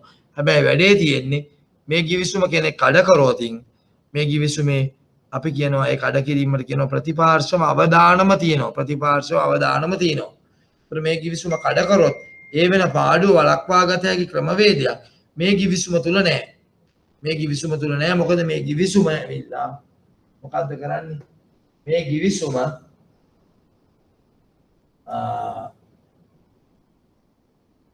ඉදිරි කිවිසුම. මේ කිවිසුම පවුලුව මතින් වෙලා තියෙන්නේ. එතකොට වෙන අතරමැදියෙක්ගේ සම්බන්ධිකුත් නැහැ. දෙදෙනා කැමති වෙනවා. ඒකනේ එතකොට මෙතන වෙන්නේ මොකද්ද? ඒ පාර්ශ්ව දෙක අතර හොඳ විශ්වාසනීයත්වයක් තියෙන්න ඕන මෙවැනි කිවිසුමකට එළඹෙන්න. ඊට පස්සේ ඊළඟ කරුණ තමයි දැන් මේකේ අපි දැන් මේ කිවිසුම ගත්තනේ. අපි කිව්වා මේවා ව්‍යුත්පන්න නේ. මේවා සාමාන්‍ය සාමාන්‍ය විදියේ සාමාන්‍ය මේ ගිවිසුම් නෙවෙයි. මේවා ව්‍යුත්පන්න. ව්‍යුත්පන්න කියන්නේ මොකද වෙන්නේ? යම්කිසි පදනම් දෙයක් මේකේ තියෙන්න ඕන. මේ ව්‍යුත්පන්නයේ යම්කිසි පදනම් දෙයක් මේ ව්‍යුත්පන්නය තුල තියෙනවා. මොකද්ද මේකේ පදනම් දෙය? අතන මේ උදාහරණයේ විදිහට පදනම් දෙය v මිල නේද? v. එතකොට v මිල කියන දෙය මේ ගිවිසුමේ වටිනාකම මත වටිනාකම ඒ v මිල කියන තැන දෙය මත ප්‍රදා පවතිනවා. ඒතර ඒ කියන්නේ දැන් ප්‍රධාන ගනුදෙනුව මොකද්ද? v වෙළඳාම. ඇත්තටම v වෙළඳාම. ඒතර v තමයි මේ ගිවිසුමේ පදනම් දෙය. ඒතර ඇත්තටම v වලට මිලක් නොතිබුණා නම් v වෙළඳාමක් එහෙම නැත්නම් v වෙළඳාම් කිරීමේ හැකියාවක් නොතිබුණා නම් එහෙම ගනුදෙනුවක් නැත්තම් මේ ගනුදෙනුවක් ඇති වෙන්න විදියක් නැහැ. ඒතර v තුලින් එහෙම නැත්නම් ඒ දාන්නේ තුලින් තමයි මේ ව්‍යුත්පන්නය ඇති වෙලා තියෙන්නේ. ඒතකොට මේ ව්‍යුත්පන්නය වටිනාකම මේ ව්‍යුත්පන්නයේ වටිනාකම රඳා පවතිනවා v මිල මත. හරි? අපි අදට මෙතනින් නවත්තනවා. ඒ කියන්නේ දැන් අපි මේ කරන්නේ හැඳින්වීමක්. අද අපි කරේ ව්‍යුත්පන්න සම්බන්ධයෙන් කරපු හැඳින්වීම සහ ඉදිරි ගිවිසුම් forward contracts පිළිබඳව යම්කිසි හැඳින්වීමක් මම කරා. අපි උදාහරණ සහිතව ඉදිරි ගිවිසුම් forward contracts ඉදිරියේදී කරනවා ලබන සතියේදී. හැබැයි ලබන සතියේ මම අර කලින් කිව්වා වගේ ක්‍රමවේදය තමයි අනුගමනය කරන්නේ. මම දැන් විභාගයට ළඟ නිසා ඒ කියන්නේ අපේ මාස කිහිපයක් තියෙන නිසා යම්කිසි කාලයක් ගන්නවා විභාග ප්‍රශ්න පත්‍ර කරන්න. ඊට පස්සේ පාඩමේ කොටස කරනවා. ඒතකොට ඔයගොල්ලන්ට පරණ ඒවත් අපිට පුළුවන්. දැන් අපි පාඩම් 3ක් කරලා තියෙන නිසා අපිට යම්කිසි ලොකු ප්‍රමාණයක ප්‍රශ්න කරන්න පුළුවන්. ඇත්තටම ප්‍රශ්න පත්‍රයෙන් ඇත්තටම කියනවා 140ක වගේ ප්‍රමාණයක් මෙතන තියෙනවා. දැන් ව්‍යුත්පන්නත් එකතු වුණාම ලොකු ප්‍රමාණයක් තියෙනවා. ඒත් අපිට මේ ප්‍රශ්න කිරීම නිසා ඔයගොල්ලන්ට පරණ පාඩමත් යම්කිසි විදියකින් රිවයිස් වෙනවානේ. පුනරීක්ෂණය වෙනවා. දැන් මට ඔයගොල්ලන්ට කරන්න පුළුවන් දේ තමයි මේකට පරණ පාඩම් ටික බලාගෙන ඉන්න. විශේෂයෙන් බැඳුම් කර සහ විනිමය විදේශ විනිමය වෙළඳපොළ කියන පාඩම් දෙක බලාගෙන ආවනම් පැය භාගයක් පැයක් වගේ අරගෙන අපි ක්වෙස්චන්ස් ටිකක් කරලා ඊට පස්සේ මේ ව්‍යුත්පන්න වල පාඩම දිගටම කන්ටිනියු කරගෙන යනවා. ඒ වගේ තමයි ඉදිරියට මම කරන්න බලාපොරොත්තු වෙන්නේ. හරි එහෙනම් සුබ සතියන්තයක් වේවා.